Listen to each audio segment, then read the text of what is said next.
combined weight of 503 pounds, the team, highly dominant male, Tommaso Ciampa, and the man beast, Rhino! Rhino delivered the bar, heard around the world, and Homicide back in June. The dominant male, Tommaso Ciampa, the only undefeated current star in Ring of Honor roster. The Embassy United, the lovely Princess Mia. Back from Japan. She looks great, fantastic.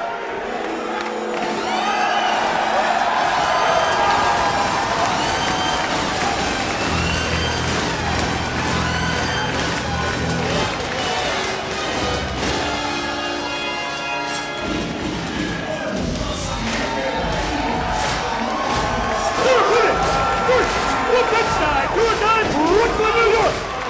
Weighing 218 pounds, to his foot, it's 7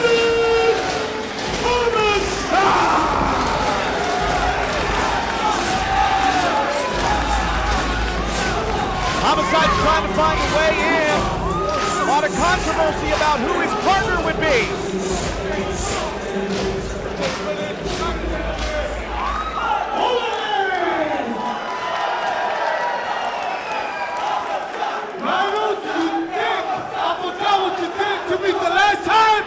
And todos los gringos asquerosos, especially you, Nana, you're gonna get your check.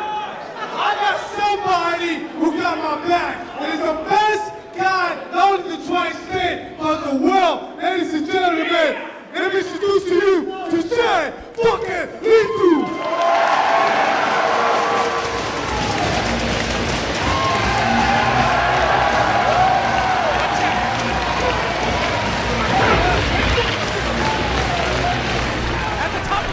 Jay Lethal on the outside, inside the ring now. His homecoming was a memorable one. Jay Lethal returned to best in the world. And now he stands side by side with Homicide. Ladies and gentlemen, introducing Homicide's partner, from Temple, Florida, weighing 215 pounds, he is the Ring of Honor World Television Champion, Jay Lethal.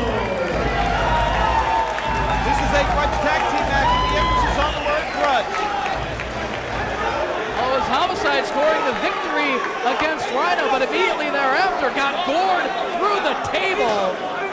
A lot to be settled between Homicide and Rhino and the entire embassy here tonight.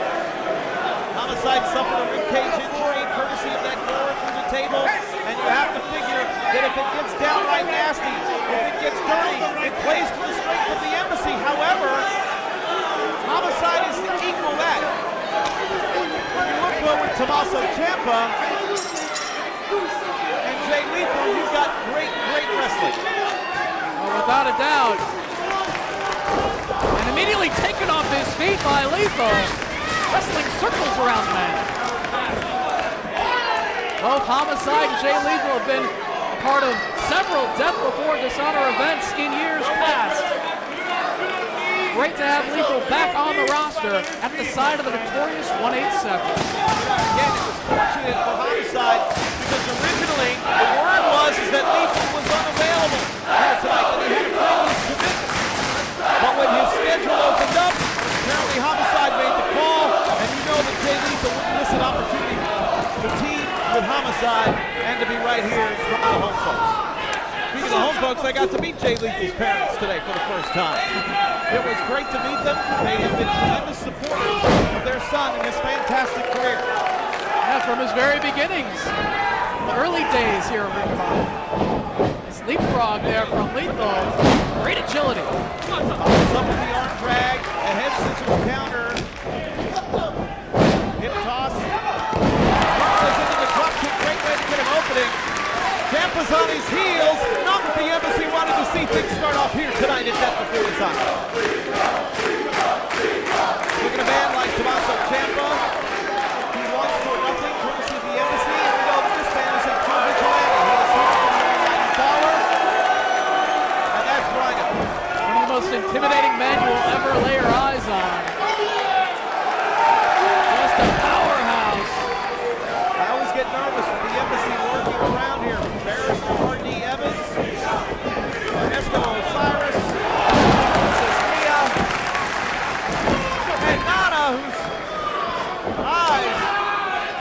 wide when Rhino got knocked down. Now Homicide tags himself in. And you have to know that Rhino will do all he can to avoid Homicide tonight after what happened in June. Without a doubt.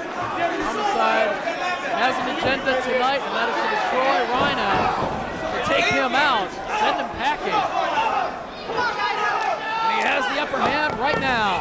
Concerned with ROH officials about the condition of Homicide. Look at the strength of Rhino. Dropped him chest first.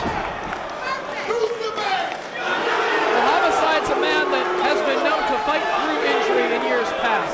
That injured shoulder, nagging for almost a full year, yet he would step in the ring every night and give it his all. 17-year career. Trying to gain the upper hand, trying to turn Rhino over through the torso, able to do it. Todd Sinclair in position, 2 count, strong kick out from Rhino. Fans are checking in tonight. Death Before Dishonor 9. So far, we understand fans in Germany are tuning in, as well as San Antonio, Texas, Chicago, Illinois, Bahrain, England, Australia, and more. Ghana, West Africa. How could you forget that? As Nana laying his hands on Homicide. Referee has his back turned. Doesn't see any of it.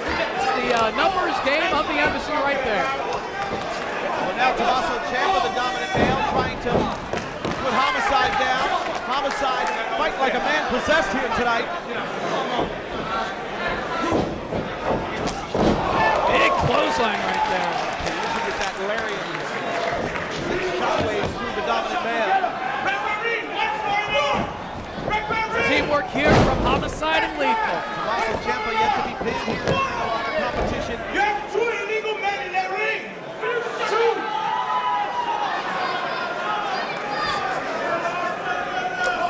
There'll be an uppercut from Lethal. Very nervous Prince Nana facing as the man that he has invested significant financial resources in. Tommaso Ciampa is on the receiving end. Ciampa slows down his momentum and able to elevate Lethal onto the apron. Lethal with the right hand. Rhino right above us on the apron. Jay Lethal drop kick to the floor. Right to the barricade he went.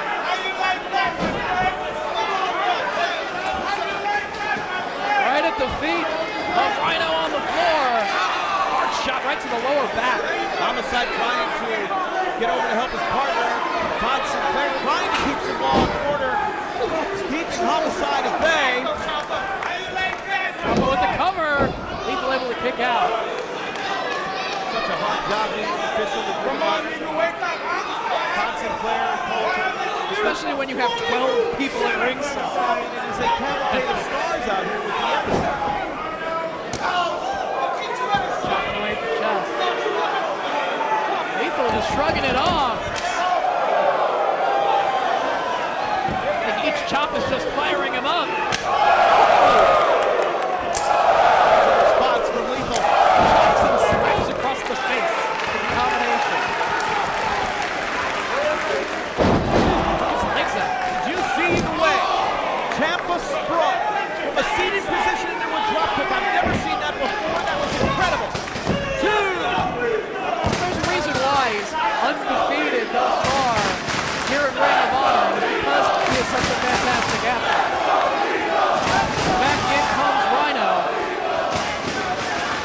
to continue the beating on Jay Lethal. Huge overhand sledgehammer-like forearm across the shoulders of Jay Lethal. As we kick off the most important 7 days in Ring of Honor history. 7 days until the kickoff of Ring of Honor Television. Ring of Honor Wrestling Television on the Sinclair broadcast of stations. Ooh, almost took his head off with that clothesline right there.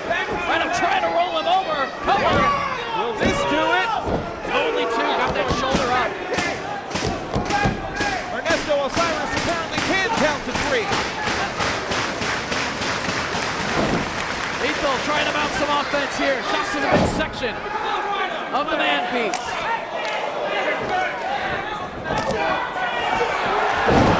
Huge belly-to-belly suplex. Hooked it and threw it With ease. And now in position to deliver the goal. And if he hits this, Lethal's night is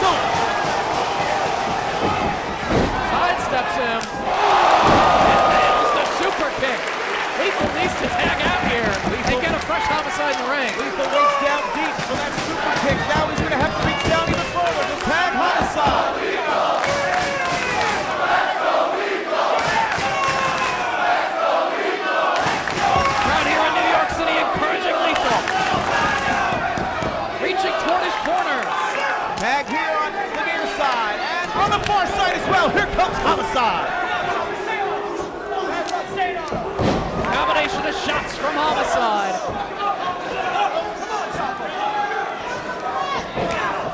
Nice snap suplex, holding on to the head. Combination. Top of the hips, and we're going to see three amigos here. No. Blocked by Ciampa. The dominant male says no. Overhead throw from the notorious 187. Watch out for Rhino, who's in from behind. Right there to make the save, and Homicide set off. Next with the drop kick. And the headbutt to follow up.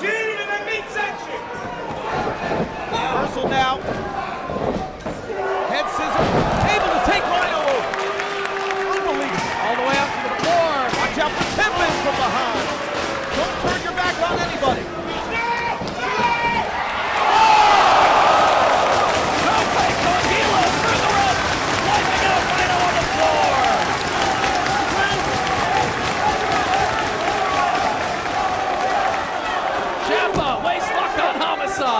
Big elbow, counter, Northern Lights bridges, the leg is hooked. How close was that? That was two and a whole bunch.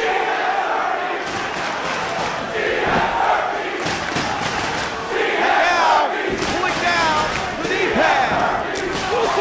Bare bone strikes face as Ciampa delivers a knee into the face of Homicide. Make it 2, 3. Succession of these. Homicide has got to be out. Sinclair might be stopping this one.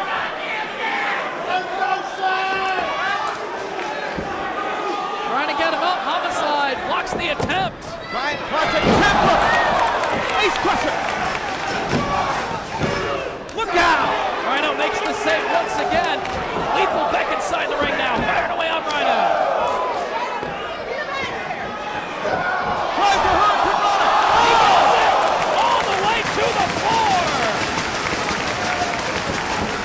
Rhino blocked with head scissors and 10. Lethal's momentum. Here comes the Gringo. The Gringo killer. Here it is. Ciampa sits out. Landed on his feet right there. He's got Homicide now. Powerbomb. Project Ciampa.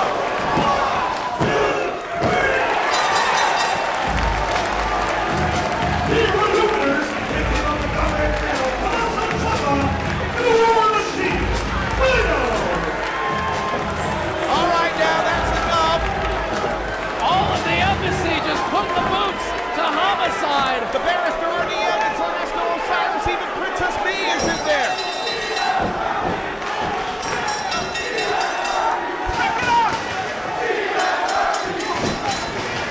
Continuing to put the boots to Homicide. Lethal's trying to get something in his hand. He's got the television title. It's the only type of equalizer he can find. Well, that runs off the Embassy.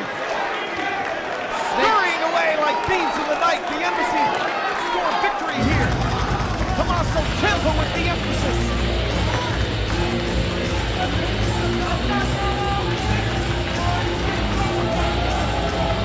The Embassy, without a doubt, stronger than ever here in Ring of Honor. Rhino and Ciampa with the win.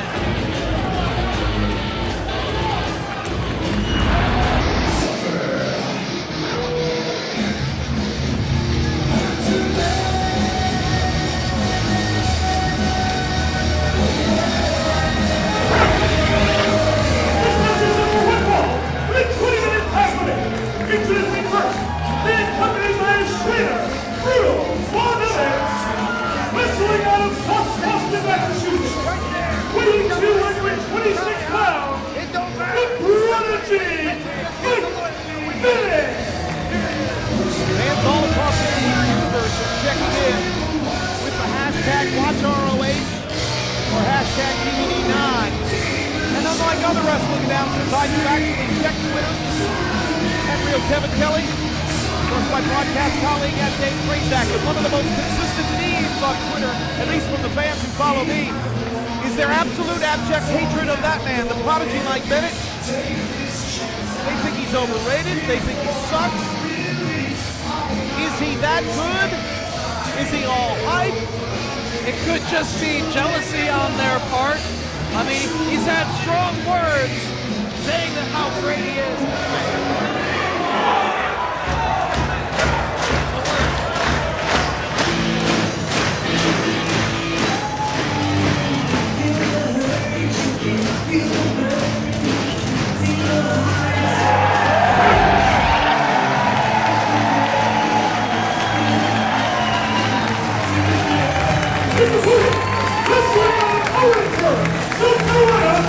Weighing 248 pounds, he's a co-holder of the Ring of Honor World Television Championship, representing wrestling's greatest tag team, Showcase Victory!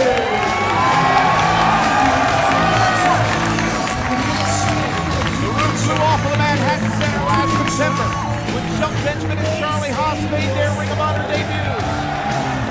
Now in 12 months, he and Haas climbed the mountain and are on top of the tag team world. But a singles matchup could be a difference maker. And will the start of year 2 for Shelton Benjamin be as prosperous as year 1 was? Picking a winner in this matchup, very, very difficult. It's a toss-up.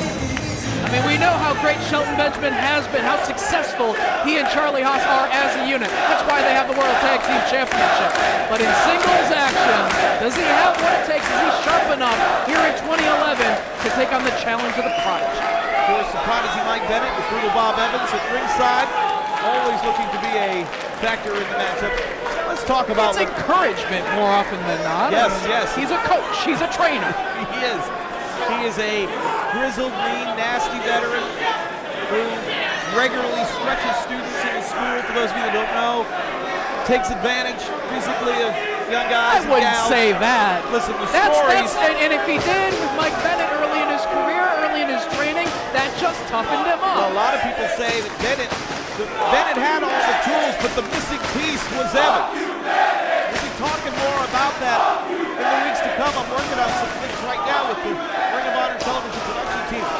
So these two will lock up for the first time here, one-on-one match.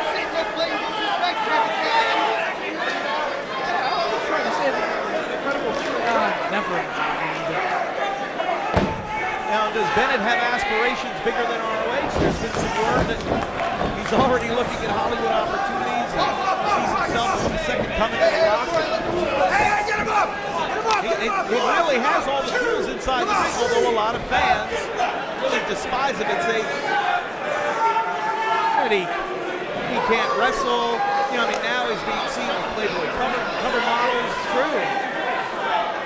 Mike Bennett, he's got those movie star good looks. He's got the athleticism. He's been able to pull out the victories, and it does help to have a manager. I mean, there have been several managerial minds over the years that have led people to championships. He's brought out the best in professional wrestlers, and it's just that Brutal Bob hasn't gotten the credit that he deserves yet. And perhaps when he brings Mike Bennett to the ROH World Championship, maybe people will start to recognize him. There's Mike Bennett representing South Boston, Massachusetts, and of course in New York. Not big fans of Boston. Stopping on the fingers, not necessarily scientific, technical wrestling, but it does the trick, and it's infuriating Mike Bennett just a little bit. That is speculation. We can capture some of the ambiance. Playboy cover model, not Playboy. These people don't understand, Kevin. I've seen her. She's hot. Buries a knee to the midsection, does Mike Bennett. A native of Fort South Carolina. Calling Texas home lately. His fighting style is high risk, high elevation, high explosion. Bennett's fighting style right now is duck and retreat. Well, Bennett's fighting style more often than not is the opposite of that, but it does the trick. Trying to buy himself some time out on the floor and talk a little bit of strategy with Brutal Bob as he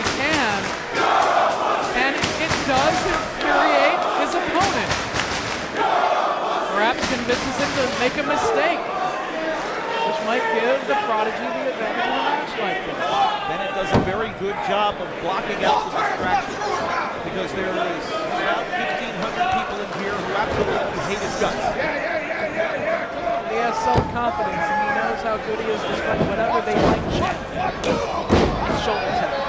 Shelton's tag team partner, Charlie Haas, also in singles action here tonight against unbreakable Michael Elgin. As Bennett gets elevated up high, what a hip toss. And once again out to the floor, trying to shake off the effects rather than stay inside the ring and be the victim of a couple more hip tosses, drop kicks. And it doesn't look like Shelton wants to wait for him to get back inside. Now, in full retreat. Chasing him back inside, but there's Brutal Bob to lend a helping hand. Bennett Delivered that drop kick, sent Benjamin into the barricade, and Brutal Bob telling him to stay on him.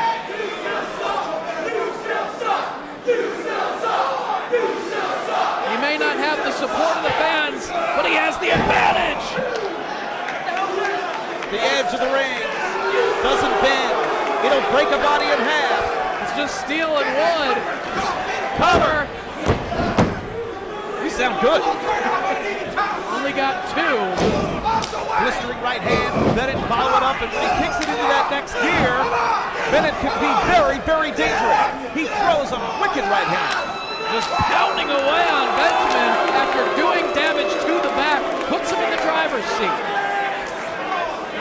And he didn't have to do anything flashy to get to this point.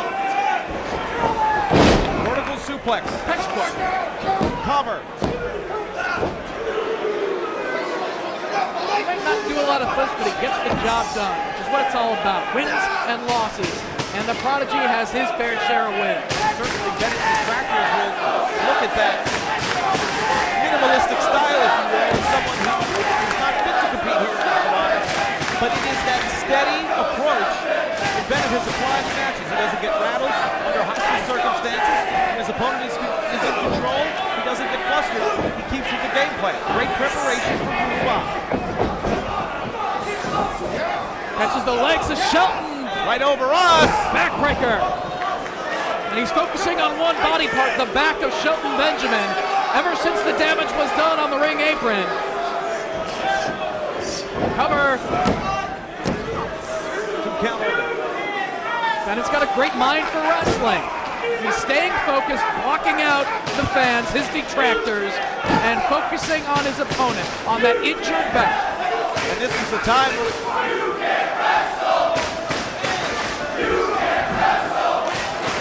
critics in New York City say he can't wrestle. He certainly delivered that boot to the side of the head pretty well. I would think that they might just be frustrated with the fact that the man they don't like is in control. Because he certainly can wrestle. He wouldn't be in Ring of Honor if he could. Shelton's in trouble. Wait a minute. Small package was Benjamin playing possum. He could have been drop kick. Yeah, how can you not applaud a beautiful standing drop kick like that? Cover. Forearm across the jaw. I mean, that's fantastic athleticism. Not many men can deliver such a precise drop kick as Mike Bennett just did. And now taking away the energy of Shelton Benjamin. This is to be the time where Shelton Benjamin will need a tag team partner, but Charlie's not here. This is singles competition. And could this be opportunity for Bennett to score what would be a huge win over one half of the tag team championship? Trying to hold on to him, but Benjamin back to his feet. Bury that knee in the midsection of Benjamin. Suplex, nope, this time counter. Neckbreaker. Shelton Benjamin quite worn down, especially all that damage done to his back over the past several minutes. Trying to pull it together and capitalize here. Essentially stunned him with that neckbreaker. Both men slowed, but Shelton throws the first right hand.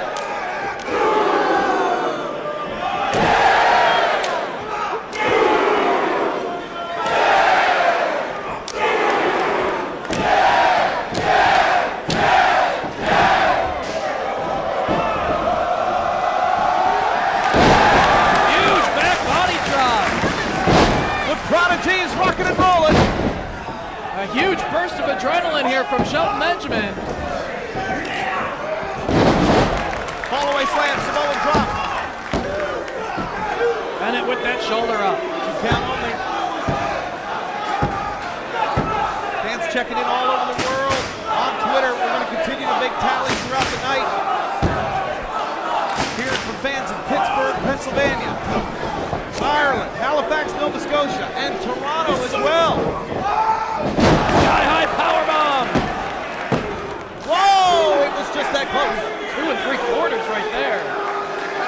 But Bennett with enough to get the shoulder up. More encouragement from the floor from Brutal Bob. He's down, but he's not out. Time to pull it together. Shelton just waiting for him to get back to his feet. Another backbreaker. Went for the big move. Bennett with the counter. Oh, almost the upset.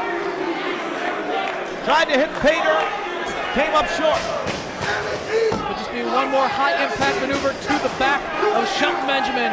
Away from the Prodigy, pulling home the victory. It has been expert strategy. The focus on the back has paid huge dividends for the Prodigy Mike Bennett, who now is poised, going to the top rope. A rare burst of high-risk offense here. But he's got Benjamin on the ropes. Missile drop kick. Top rope offense from the Prodigy. Can't put him away, only 2.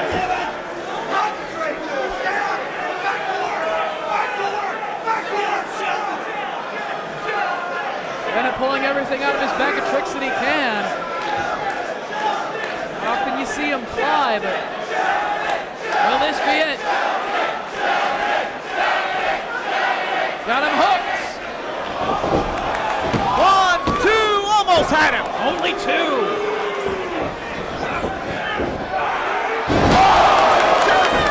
Oh, he just launched him. And that's no small man. Benjamin now, cover!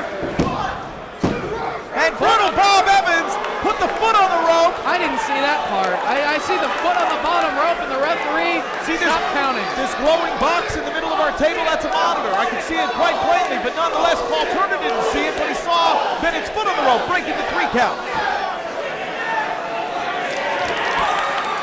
And now, Benjamin's had just about enough of Brutal Bob Evans, who's going to stand and fight? Are you kidding me? Oh! Inadvertently throwing Benjamin into a kick right on the... And down goes Brutal Bob! Pater! Come! 2! Got him!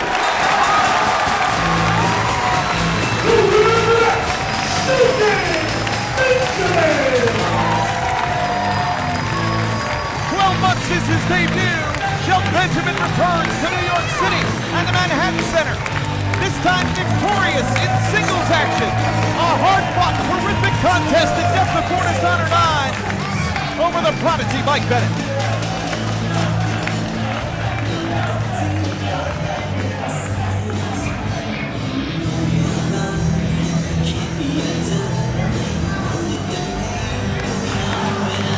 Mocking the code of honor, because you know Bennett doesn't adhere to it. Benjamin does. He's a sportsman, and he's victorious. Following contest is a 3-way tag team elimination match. In this match, there will be 3 wrestlers inside the ring at one time, 1 from each team. A wrestler is only able to tag his partner into the match, and a team can be eliminated by pinfall or submission.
special live match for the fans.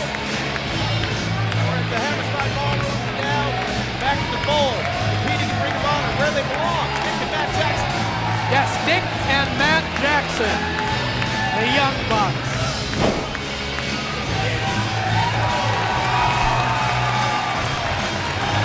That match for the live crowd in New York City back in June. It was the Young Bucks taking on Future Shock, and the Bravados interrupting the matchup. So what we have here are 3 teams, and the way this matchup is going to go, 3 men will be in the ring at the same time, 1 representative of each team.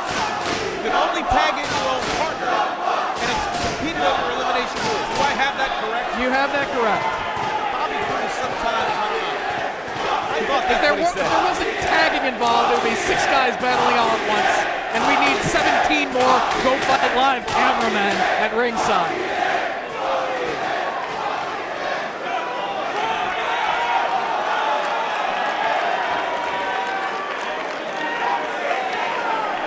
Well, we'll see if there is an adherence to the Code of Honor. Oh, but the Bravados immediately going to work on Future Shock here. Bravados sometimes adhere to the Code of Honor, sometimes they don't. They didn't on this case. Sending Young Bucks flying. They want to send a message to everyone in the tag team division that they mean business. Many wrote these guys off just a couple of years ago due to their inexperience at the time. But look at the tag team they've developed into. And I think they've gotten very serious about the gym. Without a doubt. They have gotten very, very diligent in their workouts and their training. They are in their very early 20s. All 6 of these men very early in their careers with a lot of potential yet to be realized. This is the opportunity the fans have wanted to see. And wait a minute now.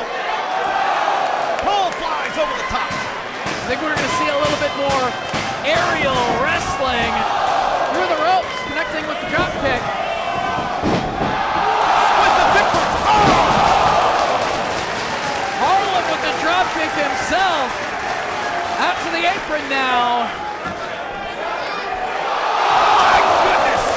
The Bravados can fly too. Uh-oh. It's fighting on the floor. Waistlock all the way back to the guardrail and a super kick. Almost. And O'Reilly out of nowhere.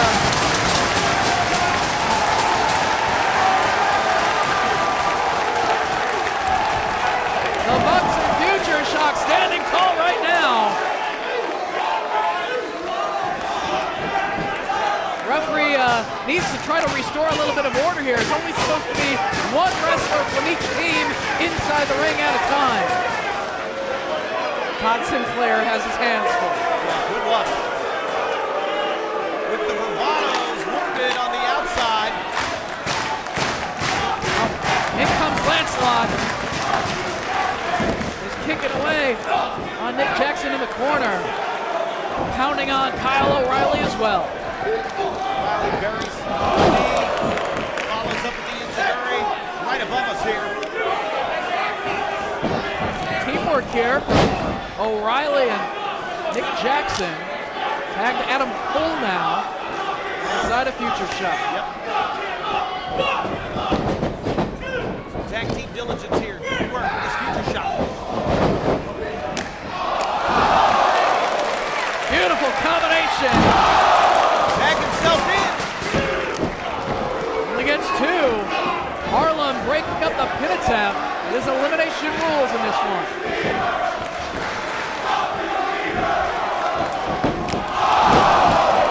Harlem drop kick to the floor. Nick Jackson, the legal man, makes the tag. Matt comes in. Now Nick and Matt with an opportunity within the 5 count. Show Lancelot they can go. Ooh, chop across the chest. Full advantage of that 5 count there.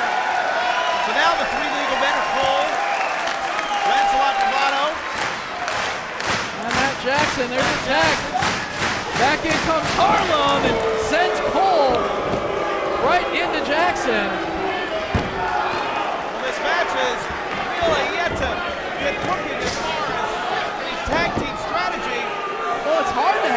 tag team strategy when you have two opposing teams to deal with. Even if you hit a fantastic double team sequence on one man, there's going to be another guy from the other team inside the ring to break up the pin.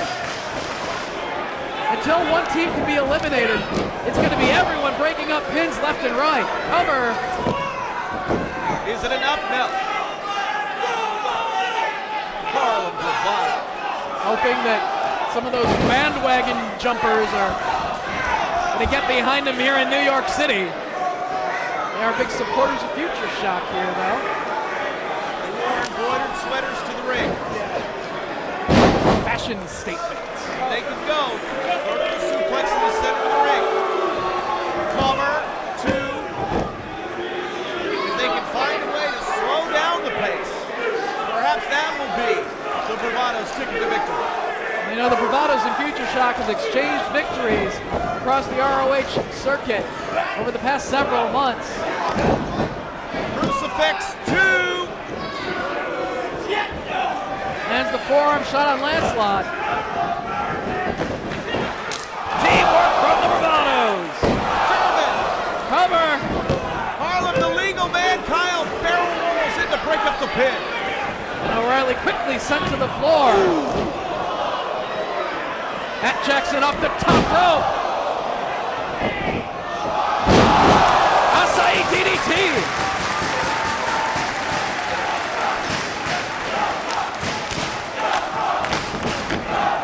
High flying from the Bucks. No. Bicycle kick there from Harlem. Drives and face first.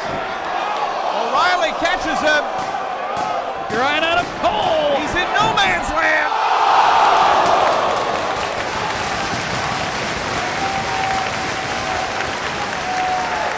High risk left and right from all six wrestlers.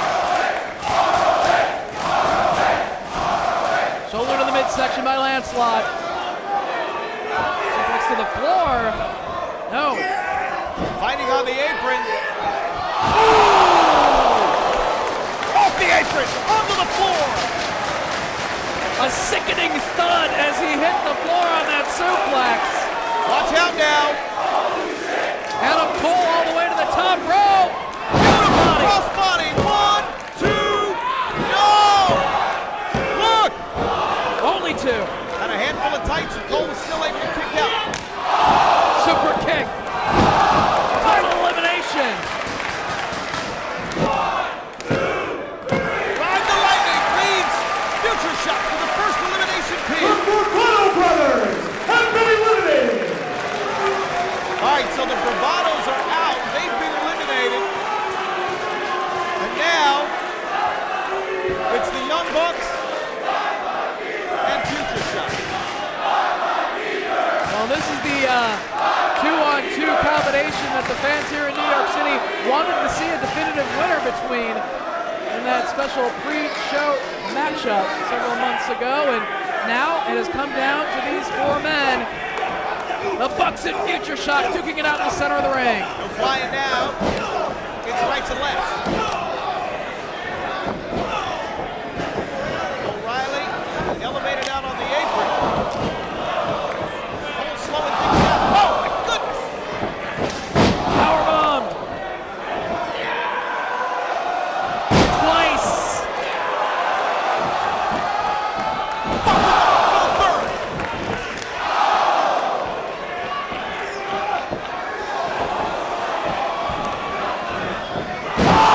Spike tombstone.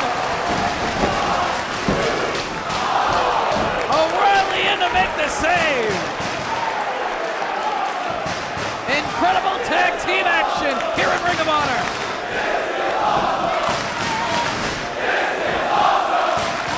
O'Reilly with a combination of strikes on both of the Bucks. The protege of Davey Richards. A member of Team Richards. Double dragon screw leg whip there on both the Young Bucks.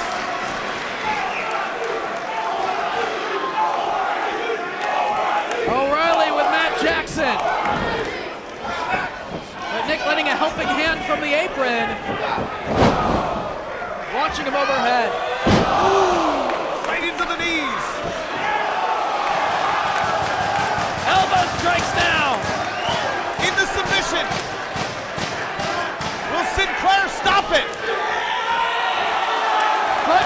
Knee choke from Adam Cole. Will either tap. Will Sinclair stop it?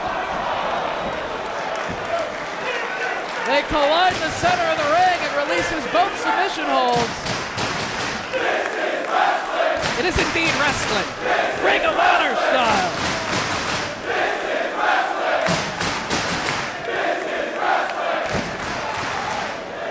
Kyle O'Reilly back on his feet along with Matt Jackson. Change of forearm shots.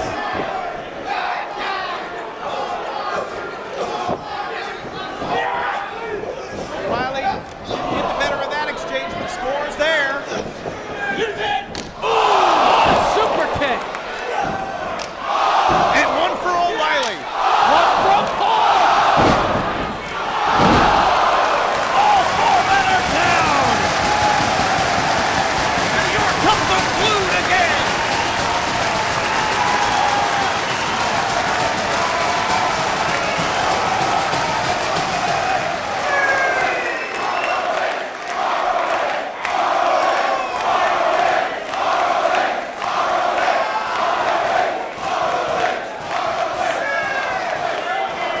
No tag team titles are on the line in this contest, but the Champs Wrestling's greatest tag team have to have an eye on a monitor somewhere. Pulling down to the top rope sends Kyle O'Reilly to the floor. Matt now with Adam Cole up on the shoulders. More big rear hook.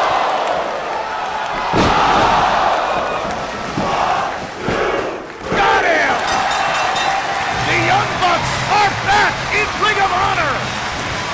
This is our and eliminated the winners of the match, the Young Bucks. Yeah. To every third-rate hack announcer out there that thinks the Young Bucks have no talent, I hope you just saw an eyeful of talent. Because the Young Bucks are the real deal. And thanks for giving them back to Ring of Honor. A great highlight of the ROH Tag Team Division in that contest. Plus the World Tag Team Champions, Wrestling's greatest tag team. Plus the two teams in ladder war tonight. ROH with the most stacked tag team division in professional wrestling. That was absolutely outstanding. Total honor. There's been a lot written about handshakes. Everybody knows those guys don't shake hands. And they didn't.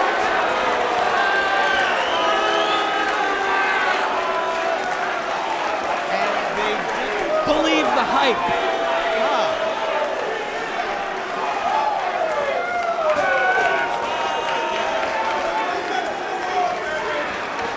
Very, very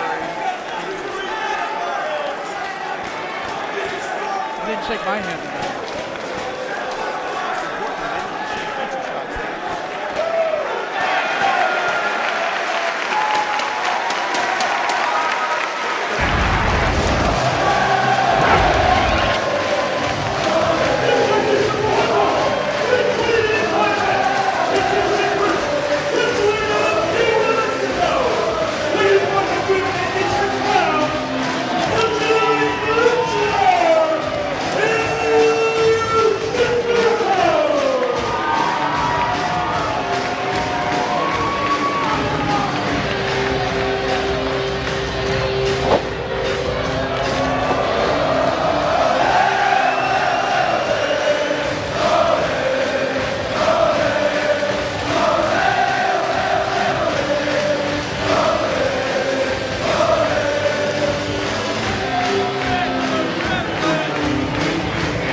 of the Age of the Fall, one of the most violent factions here in Ring of Honor. For several years, held the ROH World Tag Team Championship as part of the Age of the Fall. Actually, it was Jacobs and Tyler Black tangled with Jericho, his former partner. Jericho, his former partner, scored victory over Jacobs. Black on that occasion. These two men do have a lot of history with one another. I guess the question on everyone's mind, particularly those in the locker room, is whether or not Jimmy Jacobs and Steve Corino have made the necessary changes. Corino had himself, I guess you could say, booked into a corner because matchmakers wanted to see Corino and Jericho collide. And it's a logical matchup based upon their history here in this city. But Corino, more concerned about his rehabilitation, really was trying to do anything he could to not put himself in harm's way emotionally. So Jacobs, his sponsor, steps in and willing to take the match. Ring of Honor officials said okay. Jacobs, Following the code of honor. yeah, does follow the code of honor. He is trying to do what's right. So will that same type of test affect Jimmy Jacobs in his tenuous climb back to respectability? I mean, Jacobs was a pariah in Ring of Honor. He was basically not allowed to compete here anymore. They showed him the door and that was it. He's trying to rebuild so much of his life. Personally and professionally, but one thing remains true, Jimmy Jacobs is a very skilled wrestler inside the ring. He might not be the largest man that steps into a Ring of Honor ring, but he has a lot of wisdom when it comes to professional wrestling. We've seen the devious side of his mind, but he's a great technician inside the ring as well. And He wears that big bulky knee brace on his left knee because of all the years of punishment. When you're not the biggest, sometimes you gotta be the dirtiest, and you're gonna take a lot of punishment.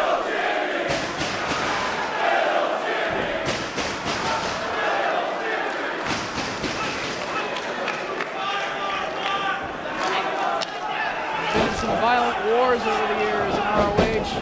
Spilled a lot of blood inside the ROH ring, did Jimmy Jacobs. Trying to earn the respect of both the fans and the wrestlers in the locker room.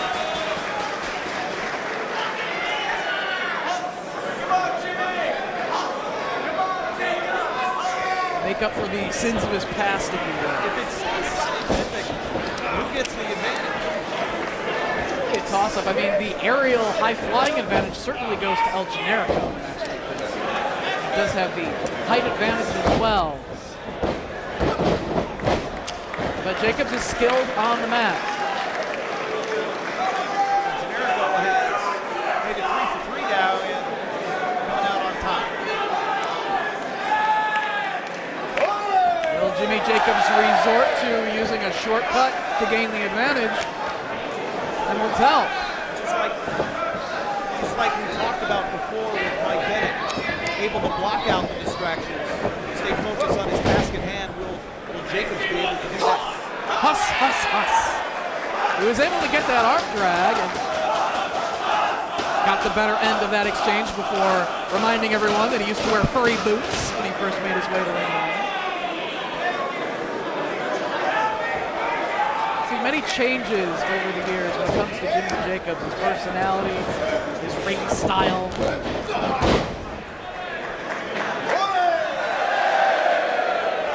The reason he's been so successful is he can get the job done inside the ring. Tries the head scissor. And he doesn't need the furry boots to get the momentum necessary to take his opponent over with that head scissors. Generico looks to try to spin Jacobs away. Jacobs tenacious.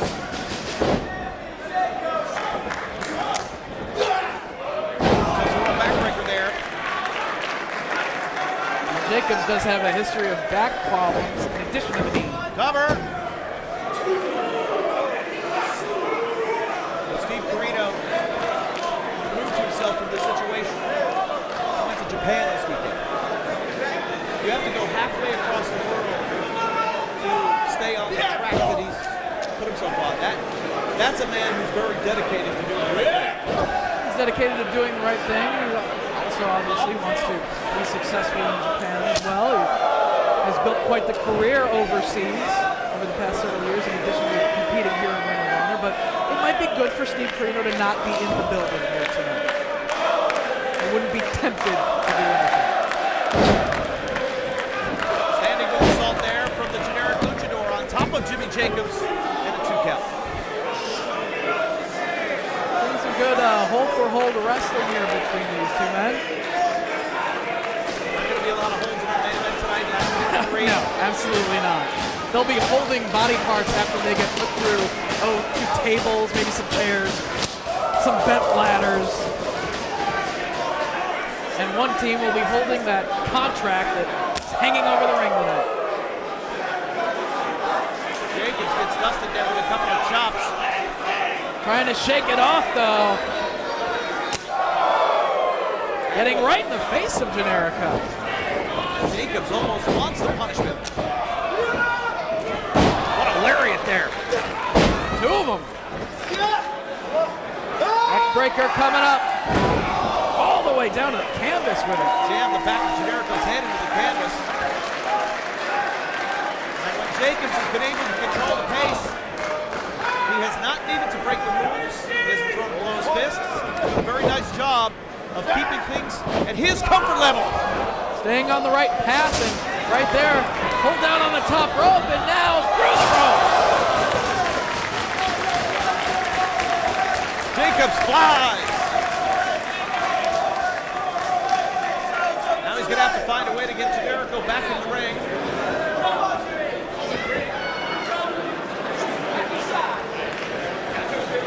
Reaction back inside himself. Generico was charging in. Jacobs was there to greet him. Great use of the momentum, swinging out of the corner into the suplex. 2. Didn't hook the leg man, only 2. Back on his feet.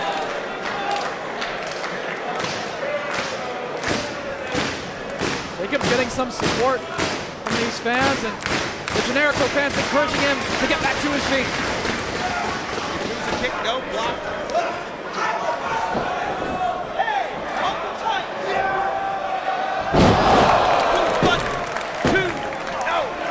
Nice counter there from El Generico as Jacobs was looking to charge into the corner to go for that contra code, which he mainly used years ago.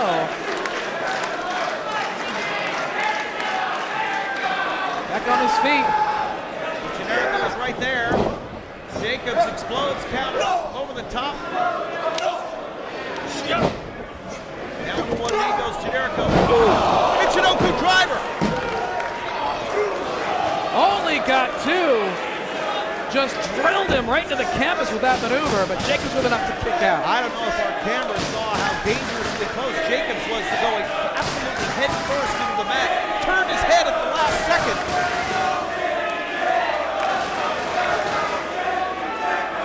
And that maneuver still took its toll on Jacobs. To his knees as Generico fires away. A lot of fans checking in on Twitter, Mike. Smartphone here at ringside. DBD9 hashtag. Jacobs back on his feet, firing away on Generico now. Several shots to the side of the head. Over that half Nelson suplex, he gets it. And now Jacobs his eyes are rolled skyward, and the generic luchador setting up with a Yakuza kick. Jacobs trying to pull himself up. And time. Front guillotine choke from Jacobs. Will this be enough to make Generico tap out? Roll through, shoulders down, oh, so close. Gotta hand it to Generico, working his way out of the end time. Cover. 2. Got that ace cutter variation out of the corner, flying backward, but only got a 2 count. Once again, Jacobs has not resorted to any shortcuts in this match. He has been wrestling a completely clean style. Picture perfect scientific match. Hats off to Jacobs, who's done a great job. Not needing all that other stuff. To be able to carry the fight. One of the top stars of Ring of Honor. Jacobs proving he belongs. But oh my! Got all the Yakuza kick. Top rope brainbuster. Dan Generico hit it.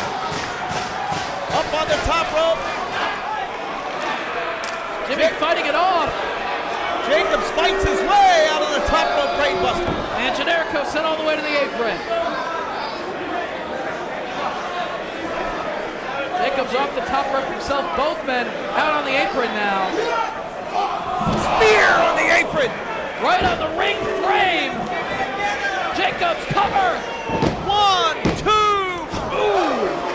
So close. Jacobs used his own body as a battering ram to flatten Generico and score a near fall. He drove his back right into the steel ring frame. Could this be it? Jacobs has been known for that top rope senton in the past. But Generico's back up! So resilient! Yakuza kick on the top! This time, another top rope brainbuster attempt!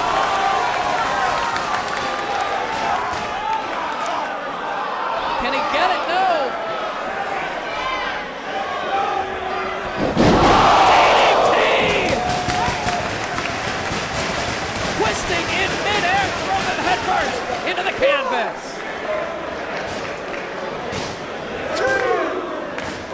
Paul Turner administering the countdown.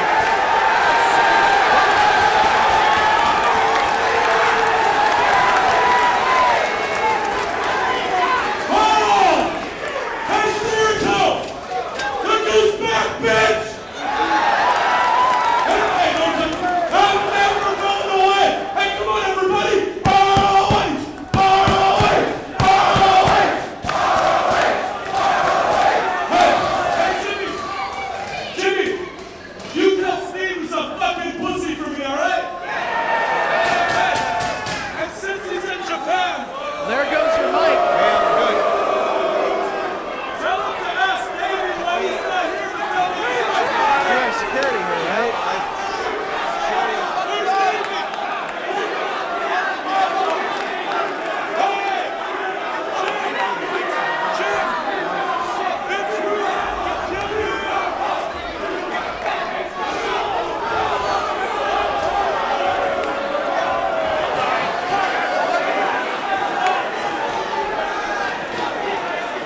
hold him back.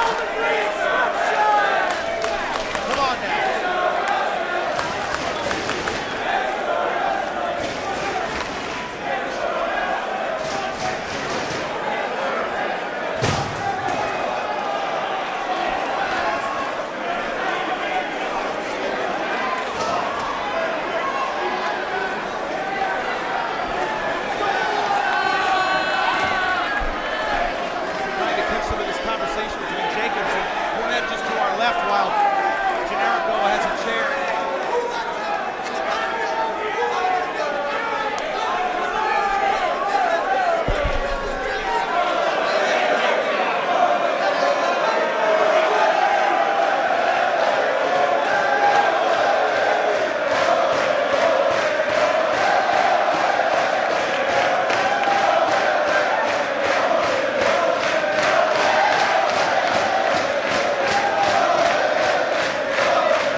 Introducing first to my right, he is accompanied by Martini. Wrestling out of Tampa, Florida, weighing 200 pounds,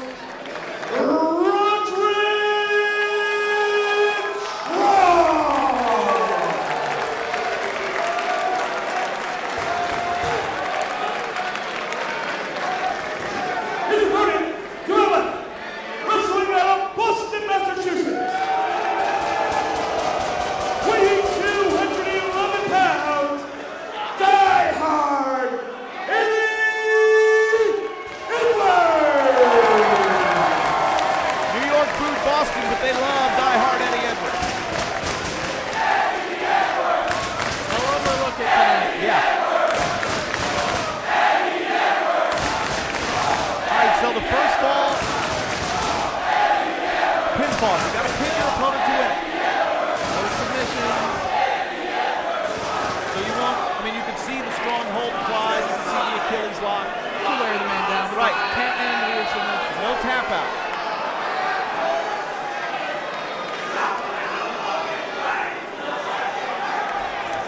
Strong adherence to the code of honor, but with a sneer on his face that is ever present.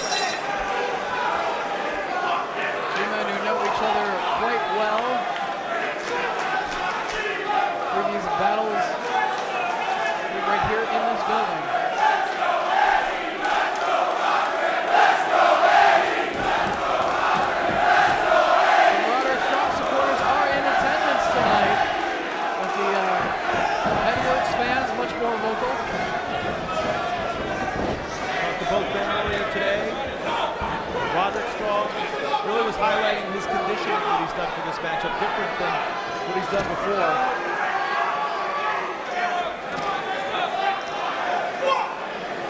Do you think he prepared differently for this match, Dave, because of the stipulations or because of the opponent?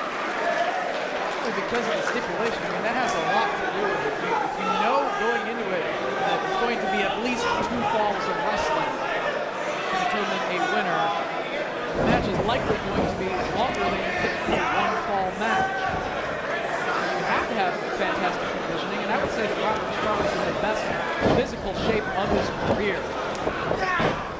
Edwards said he's been training for explosiveness. And I had to ask him what that was because I'm not too well versed. And he was describing the different movement that he had started doing after the loss to Davey Richards, the best in the world. After physically recovering from that, then going on and starting a new training regimen, trying to do something different, prove that explosive powers. If we see anything new out of Eddie Edwards, something much more explosive. Yeah, right. Maybe some pyrotechnics. Those are illegal. Pinfall only. Yes, in the Ringmasters Challenge, pyro's not allowed.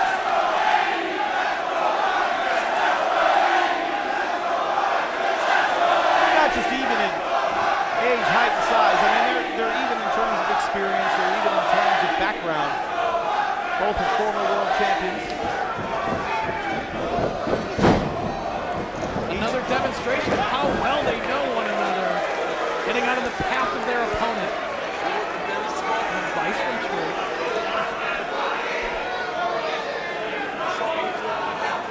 Roderick does have the ROH experience with having been a member of the roster for a longer period of time than Eddie Edwards. In every other aspect, they are dead even.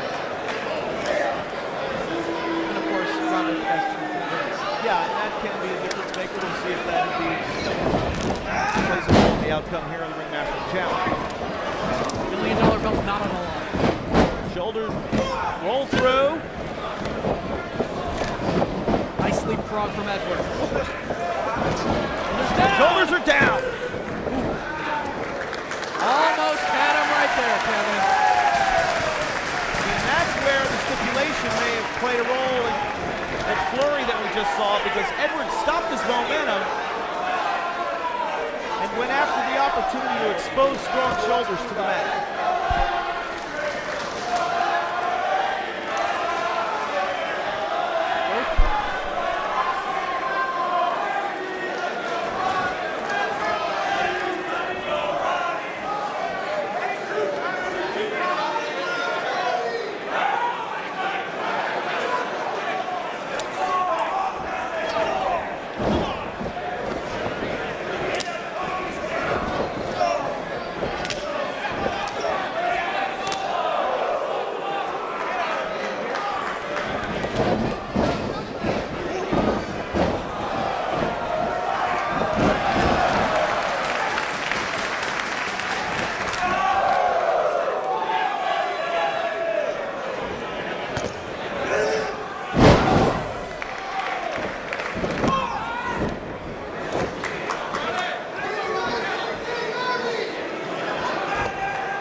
We have no technical wrestling issues inside the ring.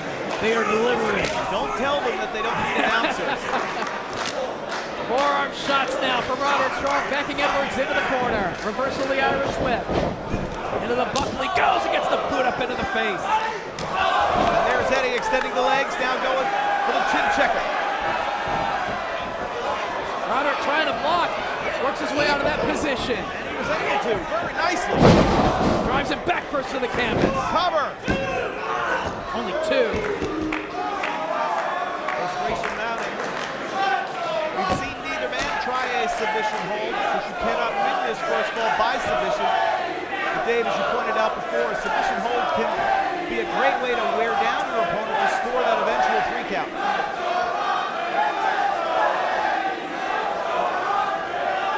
Edwards pulling himself up in the corner.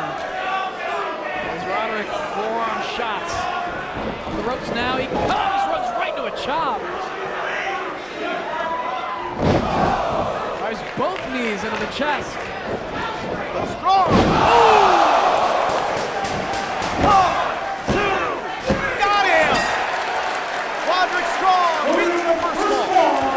Roderick Strong! There will now be a 30-second rest period. All right, so 30 seconds now of rest in between falls. First fall victorious by Roderick Strong. Now in the second fall, it's submissions only. And definitely weakened back on Eddie Edwards after being the victim of the end of heartache, that suplex into the double knee backbreaker from Roderick Strong. He's got the stronghold in his arsenal and a weakened back. If he can cinch that hold in immediately, we could have a submission very quickly.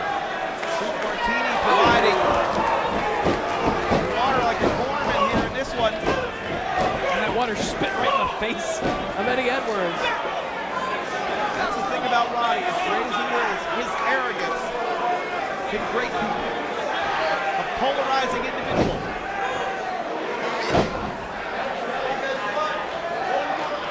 Yeah, one more to go. Very confident, and he should be. His man's in the driver's seat right now. Repeated shots to the ribs. No pain. First time we saw that come into play.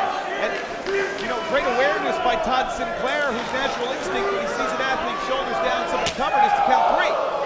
Contrary to popular belief, he is an excellent referee. Repeated chops, some of the most vicious strikes in Roderick's arsenal are those chops. The hardest hitters on the ROH roster. But now, it's nasty.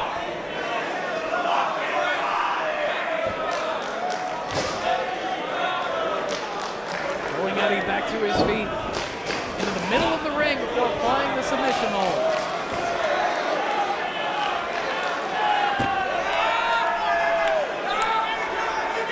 Bell lock cinched in. Chicken wing arm. Pulled to the side. Edwards trying to. Look at this. Fish hooking the man. That's not legal. A lot of pressure on that arm. The shoulder of Eddie Edwards. Now this is a time where Edwards can use rolling over onto his shoulders. He doesn't have to worry about getting pinned.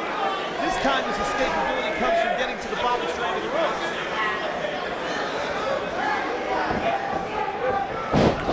Backbreaker right over the shoulder of Roderick Strong. Stronghold, possibly very quickly, Eddie reaching the ropes before he could cinch the hold in. Snapping Edwards' neck right across the bottom strand. Roderick Strong went for the stronghold, scoring offensively, even though Edwards countered.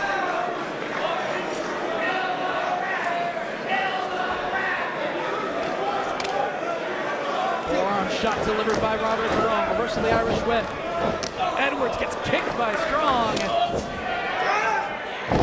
Lands him face and chest first. Roderick Strong went down hard. Buys Eddie a little bit of time.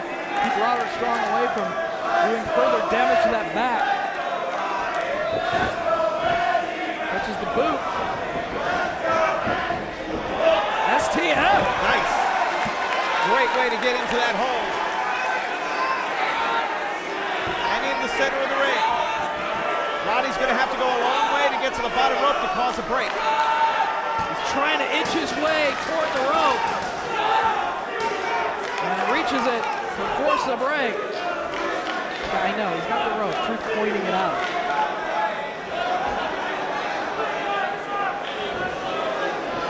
So the floor goes strong, and Edwards kicking him right in the back, knocking him off the apron.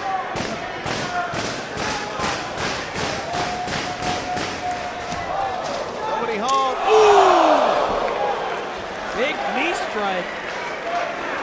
Took him off his feet with it. Advice from Truth Martinez. A wise man. He's going to have to get him back into the ring. No count out. Submission only here for the second fall. Roderick leading the rematch challenge. 1 fall to none.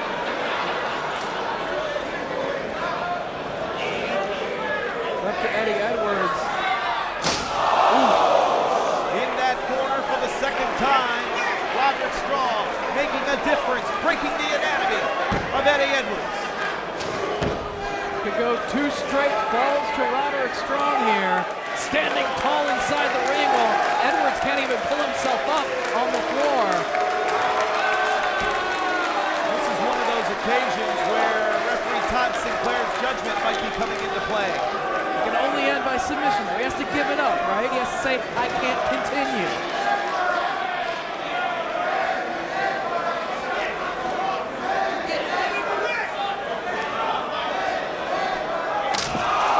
Suplex onto the chair. Right on the back. I'll tell you what, Roderick Strong was fantastic 12 months ago when he captured the ROH World Championship. But I would say he's even better here tonight. He's been picture perfect so far against Eddie Edwards. Top of his game, great physical condition, good strategy so far. One strong hold away from 2 straight falls and victory here in this match. Weakened back. And Stronghold cinched in. he has got it locked in deep. Knee placed into the back with the Boston Crab, a stronghold. And somehow Edwards is able to pull himself to break the hold. Trying to get it again. This time conventional Boston Crab. Fully seated across the torso.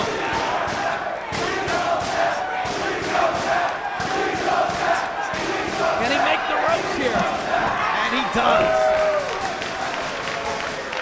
I marvel at Edwards' resilience. And it's all up to him right now. He needs to somehow score a submission here to even this match up, or he doesn't have a chance.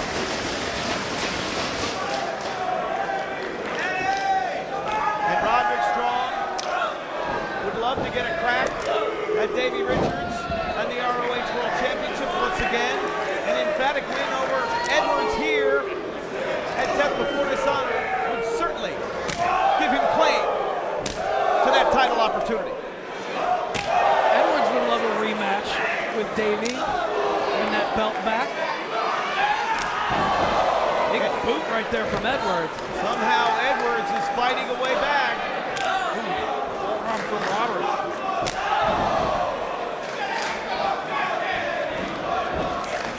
Up on the shoulders now.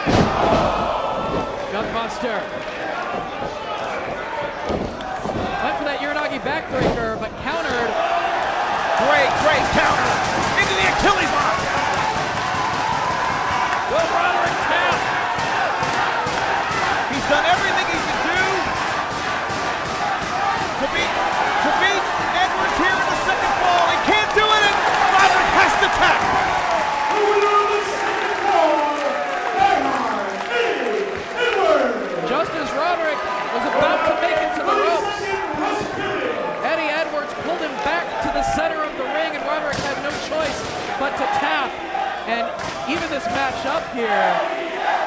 serious damage could have been done to that leg. All right, so 30 seconds now. And we're in a third fall situation. And it is the Iron Man rules. The 30-second period is over. All right, so here we go, look out! Eddie wasting no time, soaring to the floor and driving Roderick Strong into the barricade. A fan at ringside just gave Edwards a cup of ice. Back on his feet, maybe it revived him a little bit. Neidhart's going to do all he can. This will be the final test of endurance here in the third fall. 15 minutes. Iron Man match. Most falls at the end of this 15-minute period. And Strong used a female photographer at ringside as a human shield.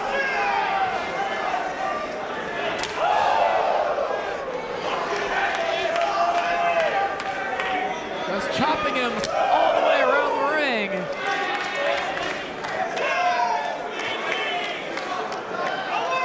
Suplex on the floor, gets it. Same side of the ring where so much damage was done to Edwards earlier on by Roderick Strong. And now Edwards going to Roddy's water bottle. Spinning it in the direction of Truth Martini. You're ruining the peacock feathers, man. They're not peacock feathers.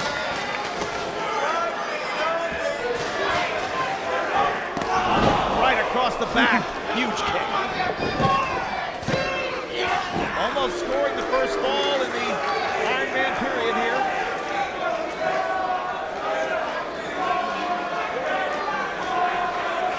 Of course, just like through the first two falls, the pinfall stipulation and the submission stipulation, here in the 15-minute Iron Man fall, between each fall as part of the Iron Man match, there will also be a 30-second rest period. Sunset flip! Great way to come back into the ring. Lands it! There's some of that explosive training that Edwards was talking about. Will this do it? Oh, so close.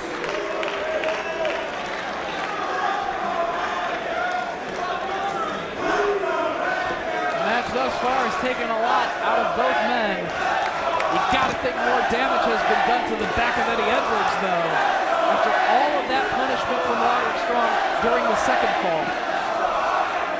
Let's remember, though, that Edwards began this third fall with a sensational dive out to the floor, risking his own body. And Roderick has been weakened since then. And now Martini, sensing the end could be near, Gave Roderick an opening, caught the attention of Eddie Edwards.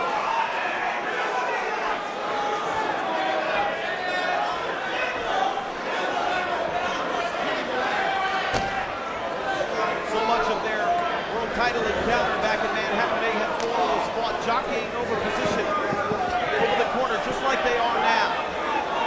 Neither man was able to claim control of their domain, but it looks as if Roderick Strong may have just done it.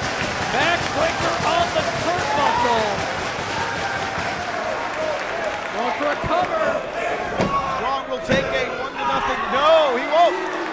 It's one fall apiece in the match overall. So far, we're scoreless in the 15-minute Iron Man period. A match like this, with this format, a great test of the endurance of both athletes. These athletes have had to think on the fly. There's only been one occasion where Roddy went for a pin during the submission-only fall. Referee's been on his game. Hard forearm. And again. Double knee backbreaker. Will this do it? No. Able to get the shoulder up.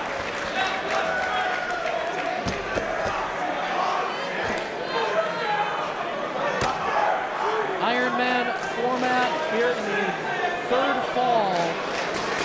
Great conditioning of Roderick Strong certainly could come into play here. In such fantastic shape. This is awesome! This is awesome! It's a lot of almonds. Team Biggity. Ask him about his diet sometime.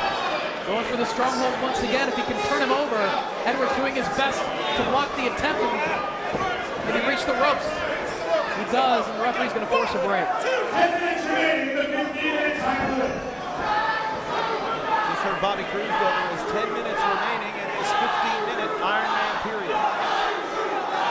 0-0 thus far. Strong looked to be in control of things, scoring the first ball with a pinfall win over Edwards. Edwards made Strong tap out the second time. You have to wonder if Roddy realized maybe I just need to tap out, like you said, Dave. Oh, wait a minute. Well, if he didn't tap out, serious damage could have been done to his leg that would not only cause him to potentially lose the third fall of the matchup, but jeopardize future matches due to injury. Right outside. Edwards has a hold of on Jagged there as he's trying to pull himself up. Desperate times call for desperate measures. Sends him into the barricade hard. Roderick is determined to pull out this victory.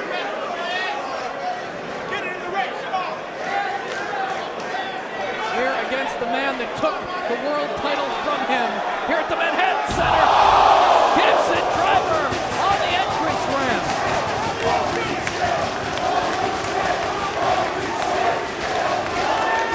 So now, calm, cool, and collected. The damage is done. Roddy's going to look to gain a count-out win here, Dave. A count-out fall here in the Iron Man period. Put himself up 1-0 in this portion of the match.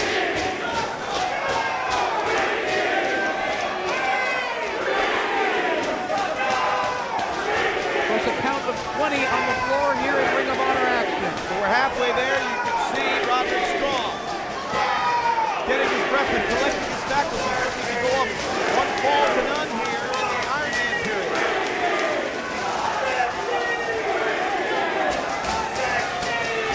Edwards crawling toward the ring. So it's 17 now. 19.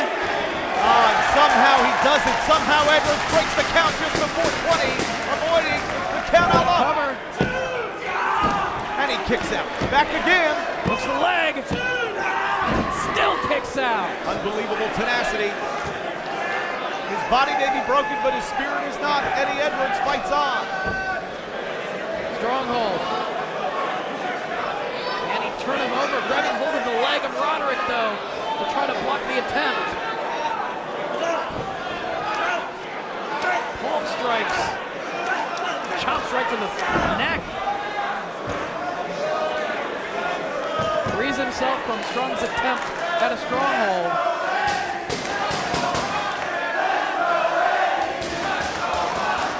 Edwards getting driven into that entrance ramp.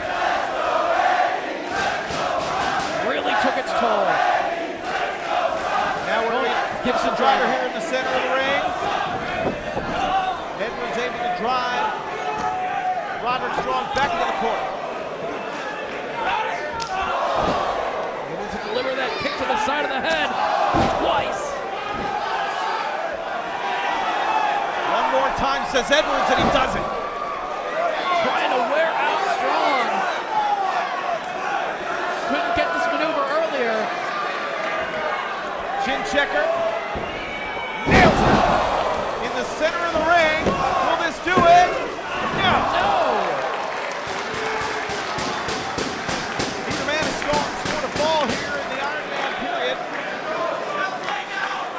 Just like in the opening minutes of the match, dead even. As the advantage goes back and forth, they continue to take everything their opponent has to offer and kick out. This match a parable of their careers. We highlighted from the opening. They are as evenly matched as two athletes can be. And the same can be said here at the Ringmasters Challenge. Naito suplex, goes for the cover, too close to the ropes. Great awareness from Roderick Strong. Realized realized he was just an inch or so away from being able to break that pinning combination.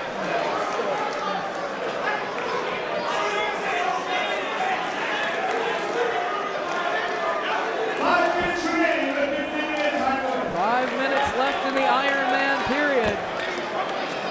0-0 thus far. It could just come down to whoever can get that first fall in the Iron Man is the winner of the match.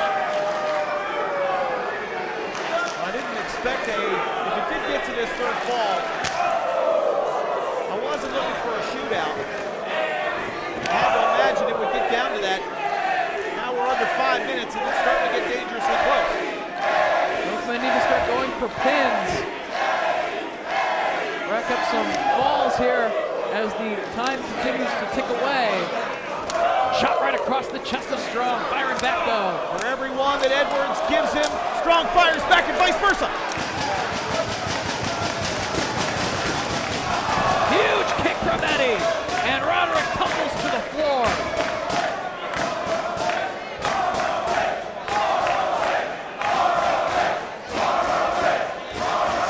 Physically taxing contact. Encouragement from Truth Martini on the floor.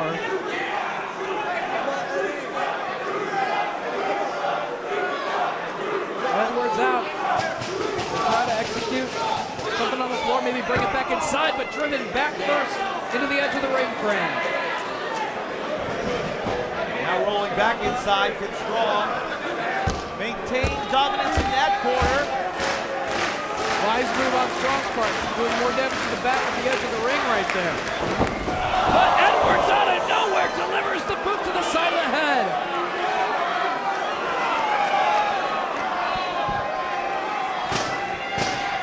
Trying to get Roderick in a position. Up on top of the turnbuckle.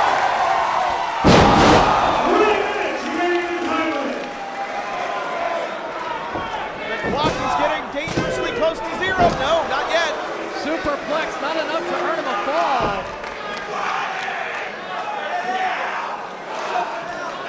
They're so worn down after absorbing so much punishment thus far. It's very difficult to even try to just get a roll up, go for a backslide, anything. Small package. And that said, though, both men so close to exhaustion will either make a mistake, leaving their shoulders exposed.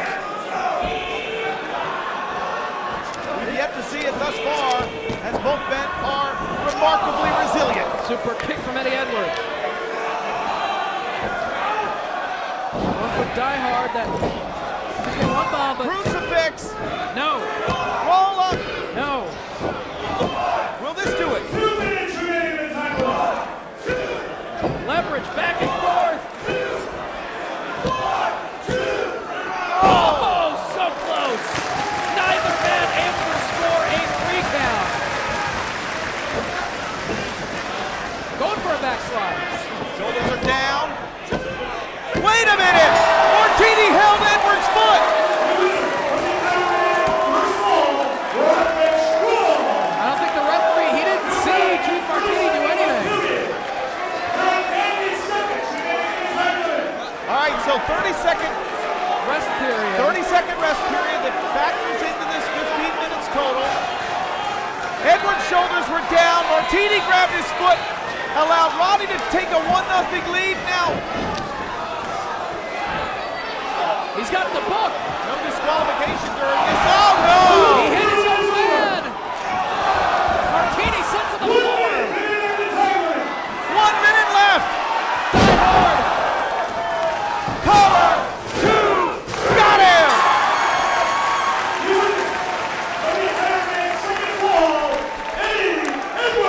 And now another 30-second rest period. We are 30. How much total time is left? If there's 30 seconds of rest, how much total time? We are 1-1 in the Ironman. 1-1 in this Ironman portion of the contest. Well, one of these guys is going to have to go for a quick pin if there's enough time left. I can't imagine. The period is over. Your 15 15 seconds. He's got to get over there and go for a cover. There's 15 seconds left. Will either man be able to do anything here? It's tied 1-1. And one fall apiece. There's the bell. The referee conferring with Bobby Cruz. My timer just went off as well. The Iron Man segment has ended in a 1-1 tie. The first two falls also ended in a 1-1 tie. Therefore, the official decision of this match is a draw. A draw. Well, they are as evenly matched athletes as you get. Hey, here comes Jim Cornette. Hold on now.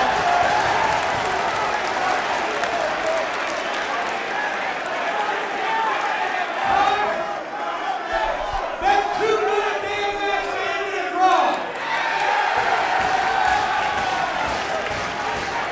Eddie, do you want to accept the draw or do you want to see a winner declared? Ready? Do you want to take the draw or do you want to see who the better man really is? What does Martini say? They say yes. Sinclair! We're not going to give this 5 more minutes. I want you to ring that bell, and if it takes all damn night, we're going to see a winner.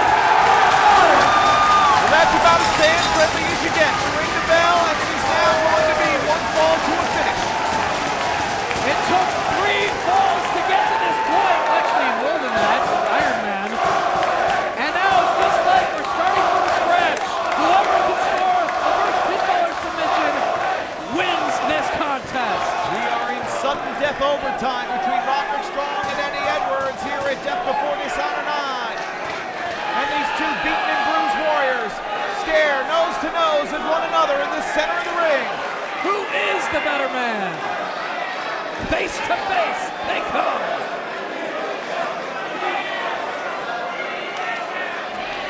And look at this, they're locked up, going fist to fist.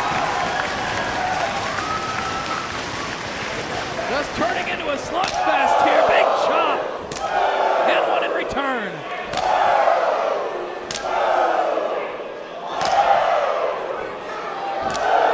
Who wants it? Who wants it more? Is it Strong? Is it Edwards? Sickening thuds echoing throughout the Manhattan Center. Roderick just shrugging it off.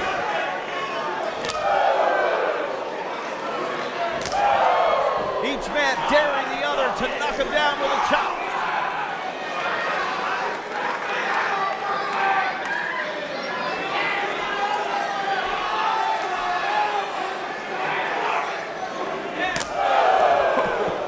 Daring him to hit him.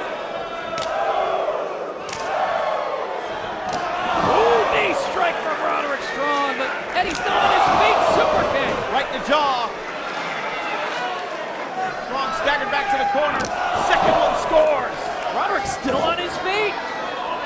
Tiger suplex. With the bridge.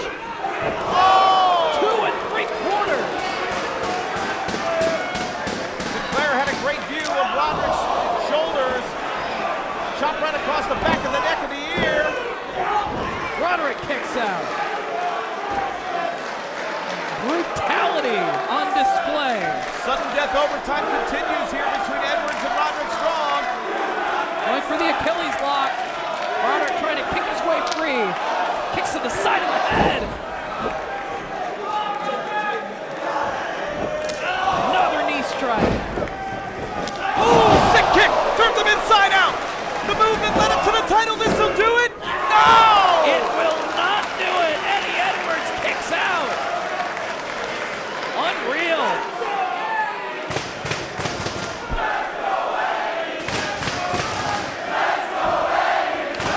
Gibson driver. He gets it. Center of the ring. 2. No! Again, so close. Roderick Strong can't believe it. He can't believe that Eddie Edwards kicked out after another Gibson driver. Both men demonstrating why they are two of the best pro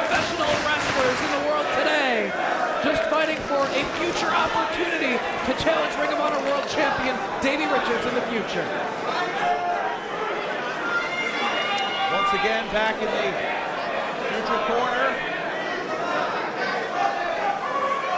Jockeying for position as Roderick Strong. Look at this now, Dave. Into a Rana. Knee strike.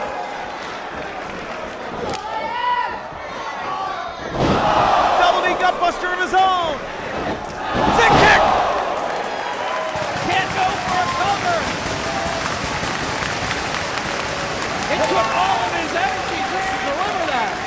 What will it take to lend one man dominance over the other? Will this do it? No! That hesitation before he could crawl to go for the cover gave Edwards enough time to be able to kick out after the sick kick. There's no time limit here in the sudden death overtime period of the Ringmaster Challenge. Roderick Strong and Eddie Edwards are tied up. One fall apiece during the main portion of the match. The Iron Man period went to a draw. Jim Cornette, the executive producer of Ring of Honor, made the decree with both men's approval that this would continue on until there is a winner. And with the sold-out Manhattan Center's approval as well.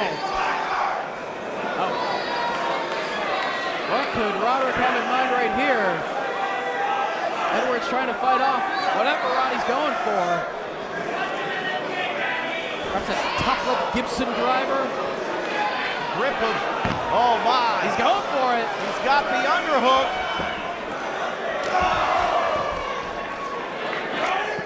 Edwards with a series of kicks to the side of the head of Strong. Knocks him off of the turnbuckle. And now, look at Eddie Edwards. He's going to the top rope.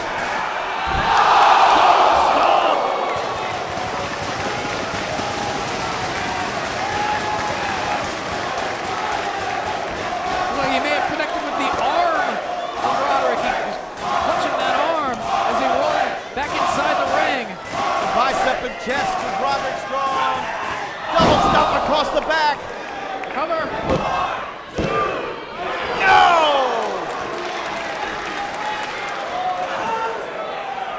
Powerbomb. Rolls him back up. A second. Sit out. What will it take to put him down for 3? Cornette said, if it takes all night, and folks, we might just get there. Big lariat from Edwards. Die hard. Nails it.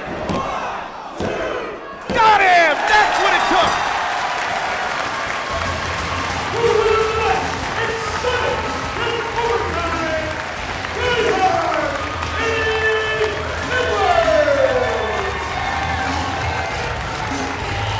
Sold-out Manhattan Center, collectively on their feet.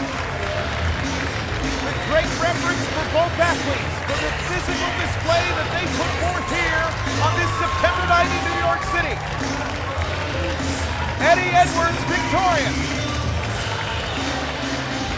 And I'm sure Davey Richards is currently on tour with New Japan Pro Wrestling, watching on Go Fight Live on the other side of the world, knows that, well, the Wolves might have to tie up once again with that belt on the line here in the future. With that victory, securing a future opportunity at the world title, Eddie Edwards.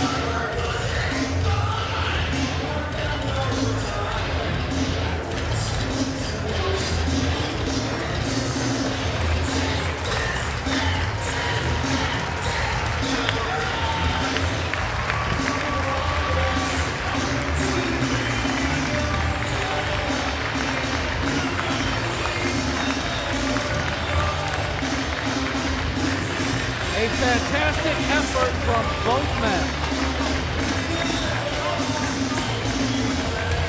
Slowly and finally, as Roderick Strong, disappointed, rolls out, Edwards barely can stand. As referee match was about as physical as you can get, with just striking one another, using wrestling. And in the match that we have left here tonight, we're going to see a whole other side of brutality. Stay with this. Jim Cornette checking on his condition. Yeah, because Eddie Edwards is...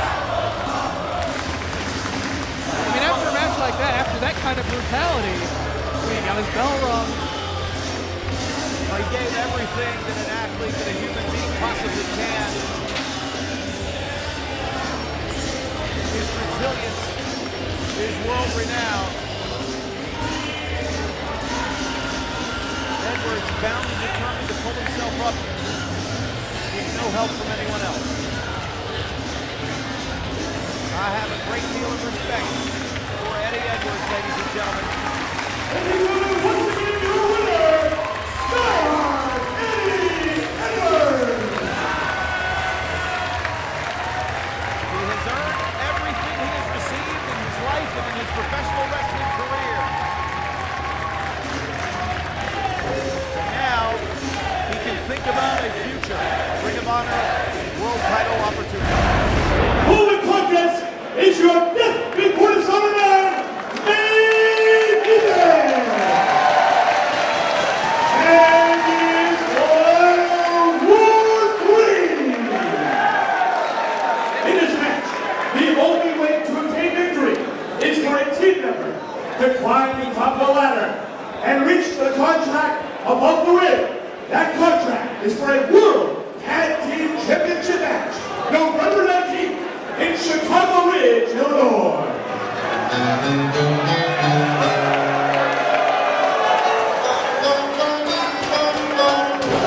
Reach for the sky, boy.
Briscoes wants nothing more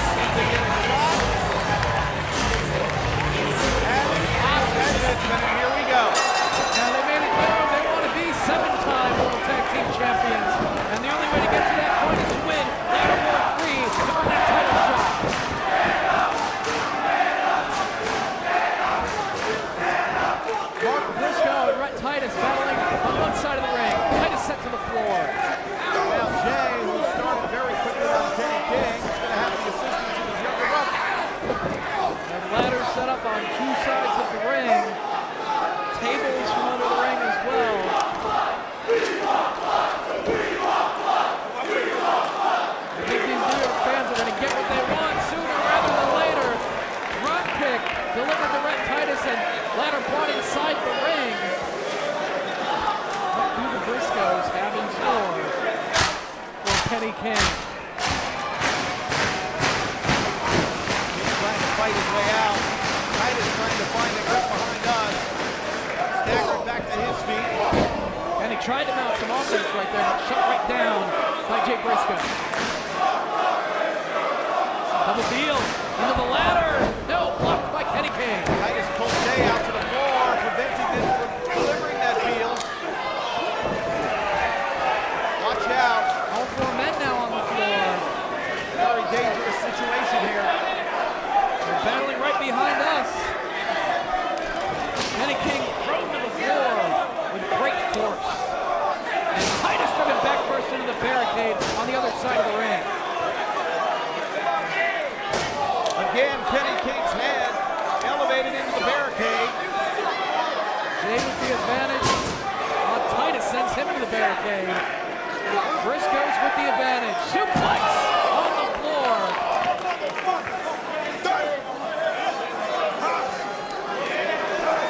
Mark propping up a table against the barricade. Jay trying to create some distance, but Titus closes in.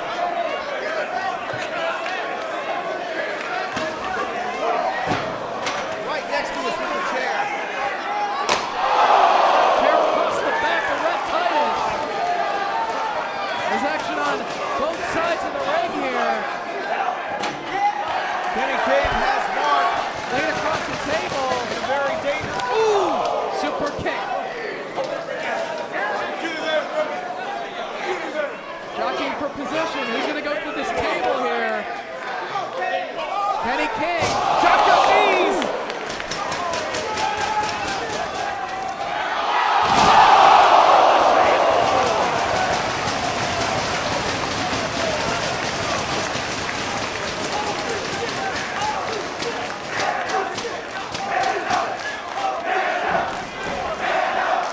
Red Titus and Mark Briscoe inside the ring. Throwing fists. Headbutt. And again.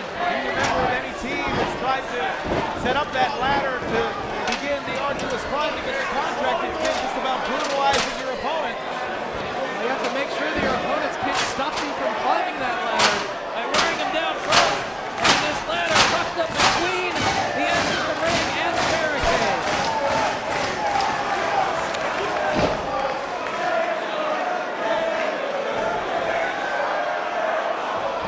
Titus slips out of the powerbomb attempt. Connects. They got this ladder set up right beside us, Kevin. The entire ringside area is a war zone for these four men. Steel chair now introduced into the ring.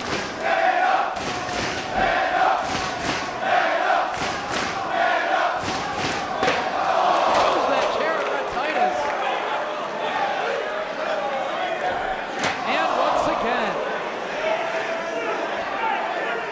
Red Titus is at the mercy of the Briscoes. He really is. And, all of us here at ringside are very wary about what a dangerous situation this is. All four men said they wanted to be a part of this match, though. They know the risks going into it. And every time, both times there's been ladder wars before the Ring of Honor, people have said never again. But then there's a situation like this one, Dave, you said it, where it almost needs, it does need, to settle things once and for all between the All-Night Express and the Briscoes. Right into the chair, propped up between the turnbuckles in the corner. Briscoe showing that this type of match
crowd covering our ringside area. And Titus soars to the floor. Did he land on his partner? Did he land on his opponent?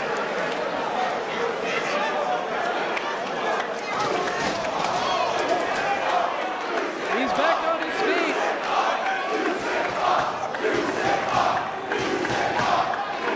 Hemoglobin, the platelets, dripping everywhere. Much like the previous wars between these four men, becoming a bloody battle. And now it's the Ultimate Express introducing a second ladder into the ring. You'll recall it was Brett and Kenny that grabbed that ladder out of the ring truck in Chicago that led to this ladder war. And now, what began with a outside the locker room confrontation. Oh my goodness. Anything goes in a match like this. And the Ultimate Express showing that they mean business. They want this win. They want the title shot. And they will do anything to make sure that that happens. Body slam on the ladder by Kenny. For the second time, Mark goes back first to that broken ladder. Teamwork from the All Knights as Jay was laid across the ladder inside the ring.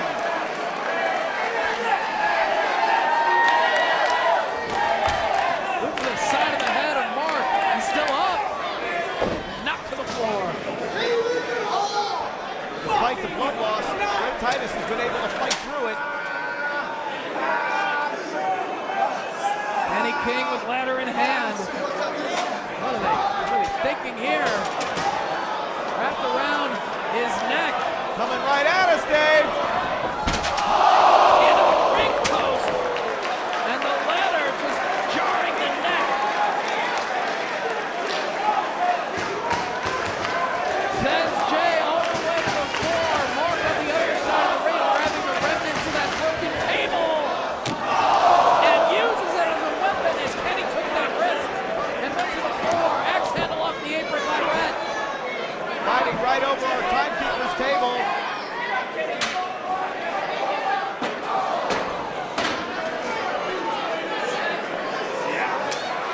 Back rake. Doesn't phase him.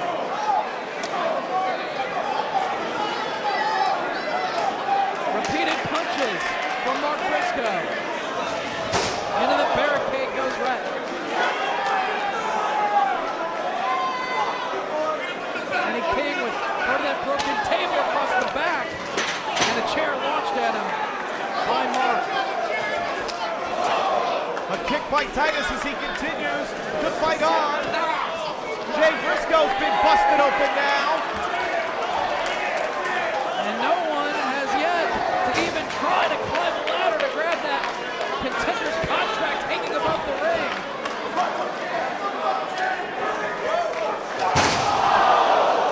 Into the barricade goes Kenny King as Brett trying to not only use the ladder as a weapon, but perhaps get it to the center of the ring and try to climb it. Repeatedly driven into Mark Briscoe in the corner, a bloody Jay measuring Kenny King. It was right here in this very building at the conclusion of a tag team match where the ferocious war between the All Knights and the Briscoes began to intensify. Blood just pouring off of the faces of these men as they battle past us here at the announce position. Massive blood loss from both Jay Briscoe and from Red Titus.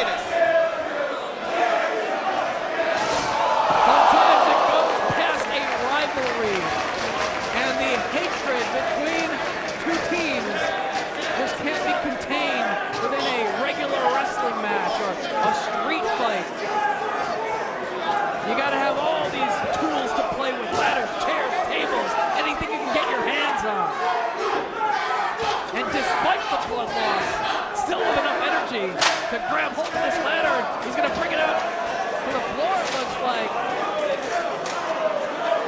Red Titus! The ladder dropped right on top of him. Mark and Kenny fighting on the far side. Jay and Red going up the ramp side now. Suplex on the ramp. Look at that evil look in the eyes of Jay Briscoe.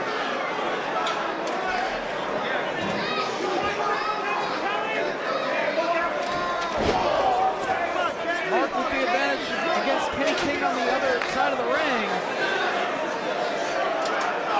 Looks like Mark got busted open as well now. Mark just waiting for the right moment to dive off his apron and lights out Kenny King. Senton dive by Mark, and Jay continues to pound away on Red Titus. Now draped across that ladder. Propped up between two chairs. Senton off the apron.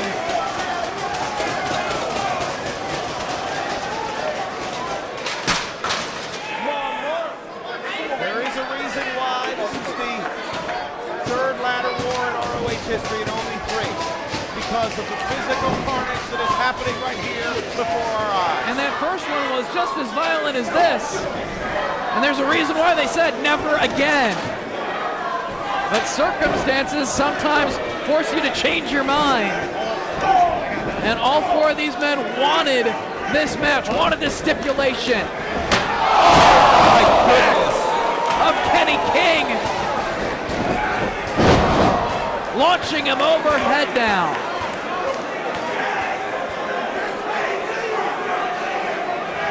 To the other side of the ring, Jay Briscoe grabbing this ladder. We are thankful that for the fact that we have stayed on the air.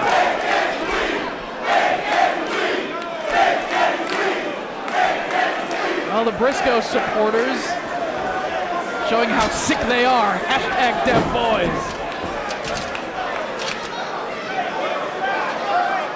The Pretty Boy Pitbull, thus far the only one not to suffer a laceration as of yet during this match.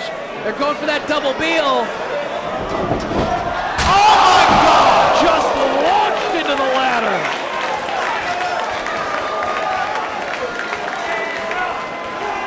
The focus of the Briscoes on King has been his back.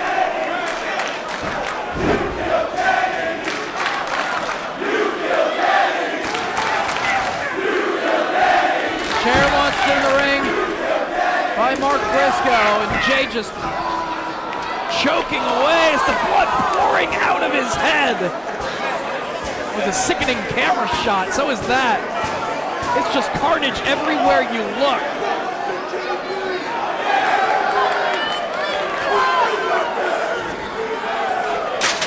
Chair dropped on top of Rhett as Jay just measuring Kenny King.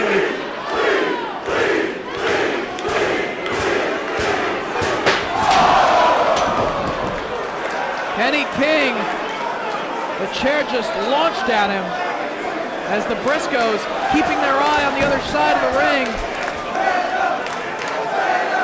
Kenny trying to pull himself up. Chair in hand yet again.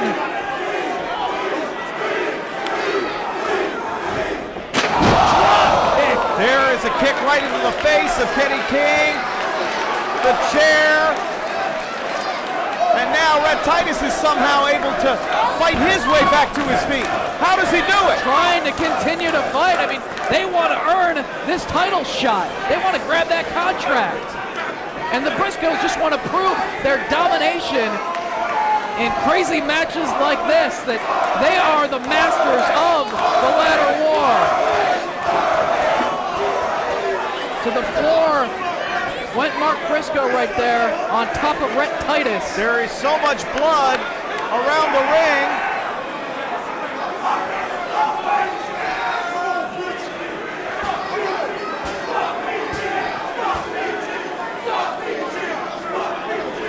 Headbutts repeatedly delivered to the head of Kenny King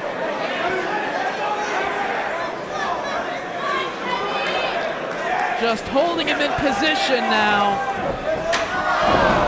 And that chair sent right once again into the face of Kenny King. Referee checking on the condition of Rhett Titus as he has lost a lot of blood. Paul, I was going to see if Turner's is there any chance of him stopping this match? No. I can't imagine he would, but the fans want to see a winner. The wrestlers want to see a definitive winner. One of these teams to climb that ladder. Spike J Driller possibly coming up. watch out! Launched off the top rope. Super kick. I'm trying to get out of harm's way, Kevin. There is no safe spot in this building. It's not safe. Looking under the ring for another table, Kevin. I can't believe this. I've never seen anything like this. Pure craziness. There is another table here. Retrieved from underneath the ring by the All Night Express, bringing it inside the ring now. Hopefully they don't steal our table, Kevin. Excuse me, oh my gosh.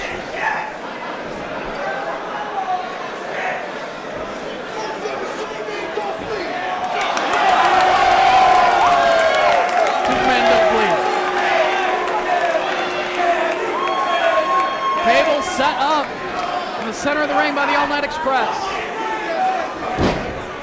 Still needing to climb a ladder.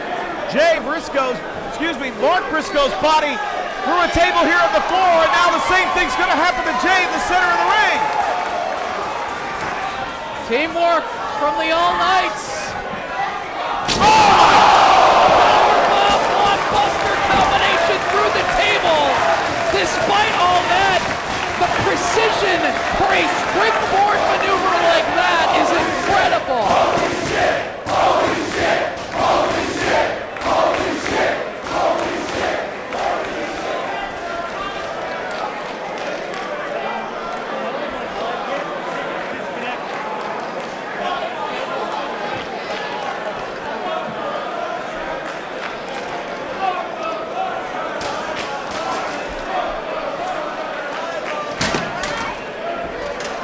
Paul Turner now trying to drag some of the broken carcass of that table away.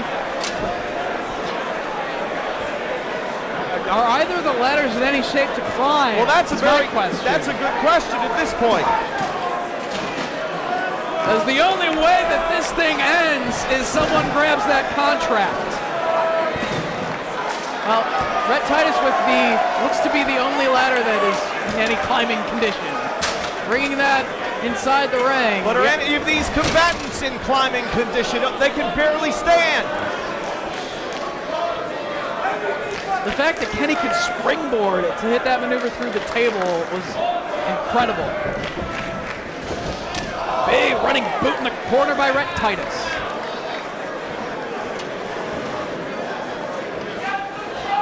And now for the first time in the center of the ring, a giant ladder is being set up with the express purpose apparently to climb to get the contract.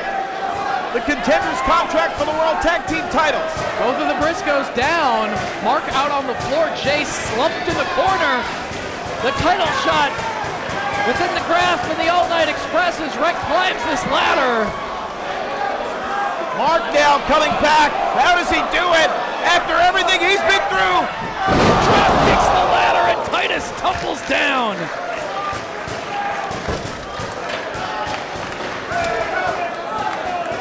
Folding up the ladder, he's going to use it as a weapon again. Never mind climbing it. The Briscoes aren't done fighting. Swinging that ladder into his opponents. Helicopter now from Mark Briscoe. Takes away his own balance, but hey, got the job done. It did the damage to his opponent. It was very Terry Funk-esque. It was. Right. Funk would appreciate such violence here at Ladder War 3.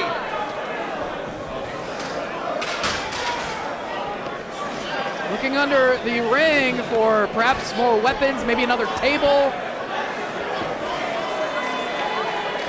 Another ladder. Another table, another ladder. My God. A ginormous ladder.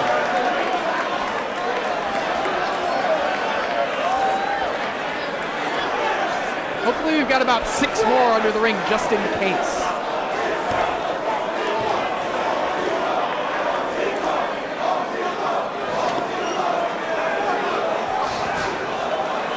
What are these two crazy rednecks from Sandy Fork, Delaware planning on doing? That's what everybody said during the first ladder war. It was crazy, and this is just as crazy. Running boot on the floor, delivered to Rhett Titus. And King sent to the barricade. That ladder is set up on the floor. Table as well.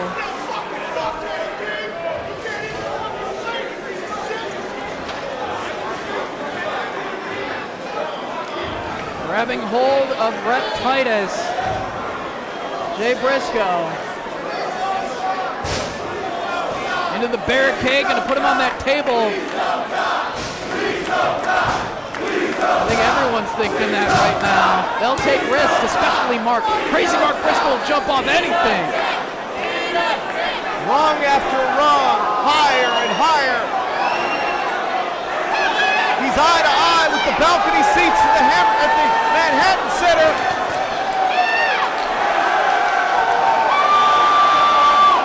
Titus.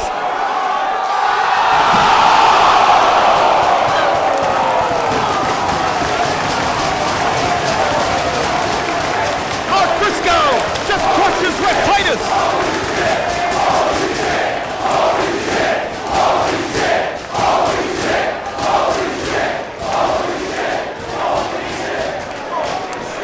Blood just pouring out of the heads of all 4 competitors at this point. The fact that any of them can stand is unbelievable.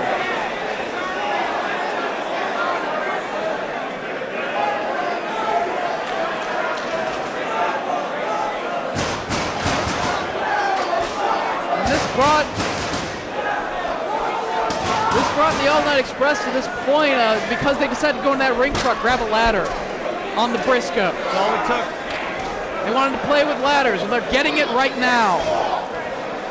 Well, now that Mark Briscoe has used his own body, has a battering ram flying 20 feet in the air to crush Rhett Titus, Jay Briscoe going to begin to set that ladder up, but Kenny King fights through the pain he's enduring. What does Kenny have in mind here? Fireman's carry. Elbows, though. Trying to fight it off. Jay Driller. Here comes the Jay Driller. Trying to block as best he can. Spine buster. Right in the center of the ring. Thankfully not on the ladder. There is sawdust and screws and broken pieces of wood. Of everything. Of everything. Of ladder, of table. Human DNA, it's all in the ring. It's all around the floor. Kenny King to the top. Can King hit it? Shooting star match! Unreal.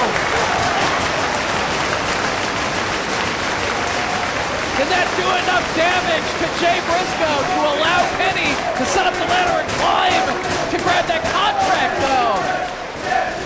He flew incredibly far to score. Of course, he's grabbing his own midsection, sacrificing his own body to do damage to his opponent. This is what the All Knights have wanted. They came close in June. Setting up the ladder to climb.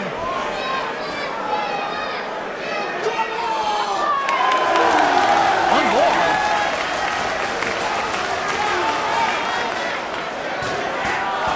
And there he is.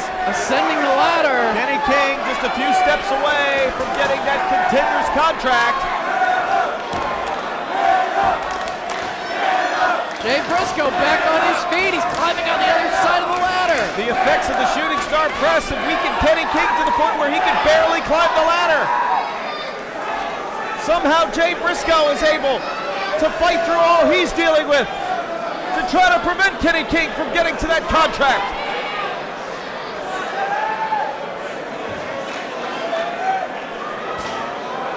Kenny, it's almost within his grasp. How bad do the Briscoes want to become 7-time World Tag Team Champions? They got an opportunity within their grasp.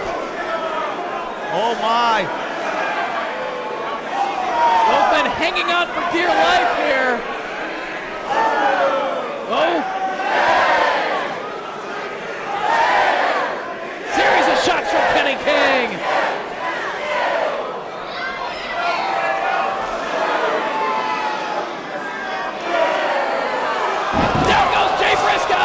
Kenny, can you do it? He's done it!